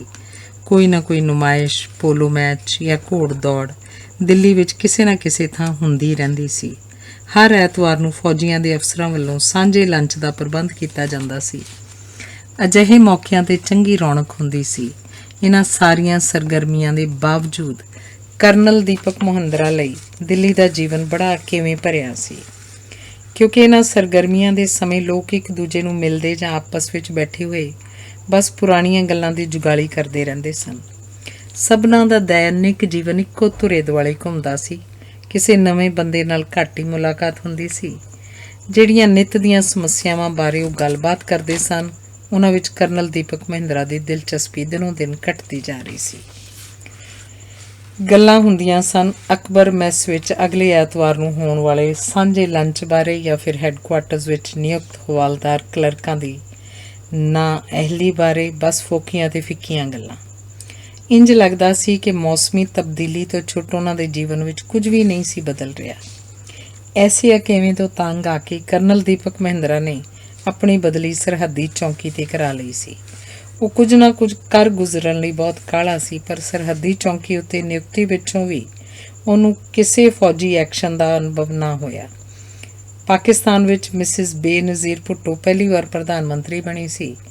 ਲੋਕ ਰਾਜ ਦਾ ਦਿਖਾਵਾ ਸੀ ਤੇ ਇੱਕ ਮੁਲਾਕਾਤ ਵਿੱਚ ਪਾਕਿਸਤਾਨ ਦੇ ਪ੍ਰਧਾਨ ਮੰਤਰੀ ਨੇ ਇਸ ਗੱਲ ਦਾ ਪ੍ਰਗਟਾਵਾ ਕੀਤਾ ਸੀ ਕਿ ਉਹ ਭਾਰਤ ਨਾਲ ਚੰਗੇ ਸਬੰਧਾਂ ਦੀ ਖਾਹਿਸ਼ਮੰਦ ਹੈ। ਸਰਹੱਦ ਦੇ ਆਰ-ਪਾਰ ਦੋਵੇਂ ਪਾਸੇ ਦੋਹਾਂ ਮੁਲਕਾਂ ਦੇ ਫੌਜੀ ਅਕਸਰ ਇੱਕੋ ਸਮੇਂ ਪਰੇਡ ਕਰਦੇ ਸਨ। ਜਦੋਂ ਆਪਣੇ ਆਪਣੇ ਕਮਾਂਡਿੰਗ ਅਫਸਰਾਂ ਮੁਤਾਹਿਦ ਦੋਹਾਂ ਮੁਲਕਾਂ ਦੇ ਫੌਜੀਆਂ ਨੇ ਗਸ਼ਤ ਕਰਨ ਦਾ ਪ੍ਰੋਗਰਾਮ ਬਣਾਇਆ ਤਾਂ ਪਹਿਲ ਕਦਮੀ ਵਜੋਂ ਦੋਹਾਂ ਪਾਸਿਆਂ ਦੇ ਕਮਾਂਡਿੰਗ ਅਫਸਰਾਂ ਦੀ ਸਾਂਝੀ ਮੀਟਿੰਗ ਬੁਲਾਈ ਗਈ। ਜਦੋਂ ਇੱਕ ਮੀਟਿੰਗ ਹੋਈ ਤਾਂ ਕਰਨਲ ਦੀਪਕ ਮਹਿੰਦਰਾ ਨੂੰ ਪਤਾ ਲੱਗਾ ਕਿ ਪਾਕਿਸਤਾਨ ਵਾਲੇ ਪਾਸੇ ਦੀ ਕਿਸੇ ਪਲਟਨ ਵਿੱਚ ਉਹਦਾ ਪੁਰਾਣੀ ਸਹਿਕਰਮੀ ਮੇਜਰ ਅਬਦੁਲ ਕਰੀਮ ਵੀ ਸੀ। ਇਸ ਗੱਲ ਦਾ ਪਤਾ ਲੱਗਦਿਆਂ ਹੀ ਕਰਨਲ ਦੀਪਕ ਮਹਿੰਦਰਾ ਨੂੰ ਪੁਰਾਣੀਆਂ ਯਾਦਾਂ ਨੇ ਆ ਘੇਰਿਆ। ਦੋਹਾਂ ਧਿਰਾਂ ਵੱਲੋਂ ਬੁਲਾਈ ਗਈ ਮੀਟਿੰਗ ਬੜੀ ਸਫਲ ਰਹੀ। ਭਾਰਤ ਤੇ ਪਾਕਿਸਤਾਨ ਦੇਸ਼ ਦੀ ਵੰਡ ਪਿੱਛੋਂ ਦੋ ਅੱਡ-ਅੱਡ ਮੁਲਕ ਬਣ ਚੁੱਕੇ ਸਨ ਤੇ ਦੋਹਾਂ ਮੁਲਕਾਂ ਦੇ ਫੌਜੀ ਅਫਸਰਾਂ ਨੂੰ ਆਖਿਆ ਗਿਆ ਸੀ ਕਿ ਉਹ ਆਪਣੀ ਮਰਜ਼ੀ ਨਾਲ ਨੌਕਰੀ ਕਰਨ ਲਈ ਇੱਕ ਜਾਂ ਦੂਸਰੇ ਮੁਲਕ ਨੂੰ ਚੁਣ ਸਕਦੇ ਹਨ। ਉਸ ਵੇਲੇ ਮੇਜਰ ਅਬਦੁਲ ਕਰੀਮ ਨੇ ਆਪਣੇ ਰਿਸ਼ਤੇਦਾਰਾਂ ਦੇ ਦਬਾਅ ਅਧੀਨ ਪਾਕਿਸਤਾਨ ਲਈ ਆਪਟ ਕੀਤਾ ਸੀ। ਹਾਲਾਂਕਿ ਮੇਜਰ ਦੀਪਕ ਮਹਿੰਦਰਾ, ਜਿਹੜਾ ਉਸ ਸਮੇਂ ਮੇਜਰ ਦੀਪਕ ਮਹਿੰਦਰਾ ਸੀ, ਨਾਲ ਮੇਜਰ ਅਬਦੁਲ ਕਰੀਮ ਨੇ ਵਾਅਦਾ ਕੀਤਾ ਹੋਇਆ ਸੀ ਕਿ ਉਹ ਭਾਰਤ ਲਈ ਆਪਟ ਕਰੇਗਾ। ਕਰਨਲ ਦੀਪਕ ਮਹਿੰਦਰਾ ਨੂੰ ਆਪਣੇ ਦੋਸਤ ਤੋਂ ਵਿਛੜਨ ਦਾ ਬੜਾ ਅਫਸੋਸ ਸੀ। ਆਪਣੀ ਨਵੀਂ ਨਿਯੁਕਤੀ ਸਮੇਂ ਉਹਨੂੰ ਆਪਣੇ GOC ਤੋਂ ਪਤਾ ਲੱਗਾ ਕਿ ਦੂਸਰੇ ਪਾਸੇ ਇੱਕ ਪਲਟਨ ਦਾ CO ਮੇਜਰ ਅਬਦੁਲ ਕਰੀਮ ਨਾਂ ਦਾ ਪਾਕਿਸਤਾਨੀ ਫੌਜੀ ਸੀ। ਜਦੋਂ ਕਰਨਲ ਦੀਪਕ ਮਹਿੰਦਰਾ ਨੇ ਇਸ ਬਾਰੇ ਵਧੇਰੇ ਪੁੱਛਗਿੱਛ ਕੀਤੀ ਤਾਂ ਉਹਨੂੰ ਇਹ ਪਤਾ ਲੱਗਾ ਕਿ ਉਹਦਾ ਪੁਰਾਣਾ ਦੋਸਤ ਮੇਜਰ ਅਬਦੁਲ ਕਰੀਮ ਹੀ ਸੀ। ਉਸ ਨੂੰ ਕਿਸਮਤ ਦੇ ਇਸ ਵਿਅੰਗ ਬਾਰੇ ਖਿਝ ਹੀ ਆਈ ਕਿ ਕੱਲ੍ਹ ਦੇ ਮਿੱਤਰ ਅੱਜ ਦੇ ਦੁਸ਼ਮਣ ਬਣ ਗਏ ਹਨ। ਦੋਹਾਂ ਪਾਸਿਆਂ ਦੀ ਸਾਂਝੀ ਮੀਟਿੰਗ ਸਮੇਂ ਵਿਚਾਰ ਹੀ ਉਹਦੇ ਮਨ ਨੂੰ ਹੰਗਾਲ ਰਹੇ ਸਨ। ਉਸਨੇ ਹੌਟਲਾਈਨ ਉੱਤੇ ਦੂਸਰੇ ਪਾਸੇ ਦੇ ਲਾਇਜ਼ਨ ਅਫਸਰ ਨਾਲ ਗੱਲ ਕੀਤੀ, ਜਿਸ ਨੇ ਉਹਦੇ ਟੈਲੀਫੋਨ ਨੂੰ ਮੇਜਰ ਅਬਦੁਲ ਕਰੀਮ ਦੇ ਟੈਲੀਫੋਨ ਨਾਲ ਮਿਲਾ ਦਿੱਤਾ। ਦੋਹਾਂ ਨੇ ਨੋ ਮੈਨਸ ਲੈਂਡ ਵਿੱਚ ਕਿਸੇ ਪੂਰਵ ਨਿਸ਼ਚਿਤ ਥਾਂ 'ਤੇ ਮਿਲਣ ਦਾ ਫੈਸਲਾ ਕੀਤਾ। ਹਾਲੇ ਉਹ ਕਿਸੇ ਥਾਂ ਦੀ ਚੋਣ ਨਹੀਂ ਸੀ ਕਰ ਸਕਿਆ ਕਿ ਉਹਦੇ ਐਡਜੂਡੈਂਟ ਨੇ ਆ ਕੇ ਉਸਨੂੰ ਇੱਕ ਬੰਦ ਲਿਫਾਫਾ ਦਿੱਤਾ। ਇਸ ਵਿੱਚ ਮੇਜਰ ਅਬਦੁਲ ਕਰੀਮ ਵੱਲੋਂ ਪੈਗਾਮ ਸੀ ਕਿ ਉਸਨੇ GOC ਦੀ ਆਗਿਆ ਬਿਨਾਂ ਹੌਟਲਾਈਨ ਦੀ ਵਰਤੋਂ ਕਰਕੇ ਤੇ ਸੰਦੇਸ਼ ਭੇਜ ਕੇ ਫੌਜੀ ਹੁਕਮਾਂ ਦੀ ਉਲੰਘਣਾ ਕੀਤੀ ਸੀ। ਪਰ ਉਹ ਤਾਂ ਆਪਣੇ ਪੁਰਾਣੇ ਮਿੱਤਰ ਨੂੰ ਮਿਲਣ ਲਈ ਬੇਬਲ ਸੀ। ਉਸ ਆਪਣੇ ਐਡਜੂਡੈਂਟ ਨੂੰ ਕਿਹਾ, ਪਰ ਇਹ ਕੰਮ ਹਰ ਹਾਲਤ ਵਿੱਚ ਪੂਰਾ ਹੋਣਾ ਚਾਹੀਦਾ ਹੈ। ਪਾਕਿਸਤਾਨੀ CO ਅਬਦੁਲ ਕਰੀਮ ਨੂੰ ਮੇਰਾ ਮੈਸੇਜ ਜ਼ਰੂਰ ਪਹੁੰਚਣਾ ਚਾਹੀਦਾ ਹੈ। ਕਰਨਲ ਦੀਪਕ ਮਹਿੰਦਰਾ ਨੇ ਆਪਣੇ ਦੋਸਤ ਤੋਂ ਵਿਛੜਨ ਦਾ ਬੜਾ ਅਫਸੋਸ ਸੀ। ਆਪਣੀ ਨਵੀਂ ਨਿਯੁਕਤੀ ਬਾਰੇ ਉਸਨੂੰ ਆਪਣੇ GCO ਤੋਂ ਪਤਾ ਲੱਗਾ ਸੀ। ਇਹ ਉਹਦੀ ਪੇਸ਼ਾਵਰਾਨਾ ਸਹਿਯੋਗਤਾ ਲਈ ਬੜਾ ਲਾਭਕਾਰੀ ਅਫਸਰ ਸੀ। ਜਦੋਂ ਉਹਨੂੰ ਮੇਜਰ ਅਬਦੁਲ ਕਰੀਮ ਬਾਰੇ ਵਧੇਰੇ ਵਾਕਫੀ ਹਾਸਲ ਹੋਈ ਤਾਂ ਉਹਨੂੰ ਕਿਸਮਤ ਦੀ ਅਨੋਖੀ ਖੇਡ ਤੇ ਵਿਅੰਗਮਈ ਹਾਸਾ ਆਇਆ ਕਿ ਕਿਸ ਤਰ੍ਹਾਂ ਕੱਲ੍ਹ ਦੇ ਦੋਸਤ ਦੁਸ਼ਮਣ ਬਣ ਗਏ। ਇੱਕ ਵਾਰ ਫੇਰ ਇਹ ਵਿਚਾਰ ਉਹਦੇ ਮਨ ਦੇ ਰੇਤੇ ਨੂੰ ਕੁਰੇਦਣ ਲੱਗਾ। ਉਹਨੇ ਦੁਬਾਰਾ ਹੌਟਲਾਈਨ ਦੁਆਰਾ ਮੇਜਰ ਅਬਦੁਲ ਕਰੀਮ ਨਾਲ ਸਿੱਧੀ ਗੱਲਬਾਤ ਕੀਤੀ। ਦੋਹਾਂ ਨੇ ਨੋ ਮੈਨਸ ਲੈਂਡ ਵਿੱਚ ਕਿਸੇ ਪੂਰਵ ਨਿਸ਼ਚਿਤ ਥਾਂ 'ਤੇ ਮਿਲਣ ਦੀ ਵਿਉਂਤ ਪੱਕੀ ਕਰ ਲਈ। ਦੂਜੇ ਹੀ ਦਿਨ ਉਸਦੇ ਐਡਜੂਡੈਂਟ ਨੇ ਮੋਹਰਬੰਦ ਲਿਫਾਫਾ ਦਿੱਤਾ। ਇਸ 'ਚ ਮੇਜਰ ਅਬਦੁਲ ਕਰੀਮ ਵੱਲੋਂ ਪੈਗਾਮ ਸੀ, ਅਬਦਲ ਵੱਲੋਂ ਮਹਿੰਦਰ ਨੂੰ।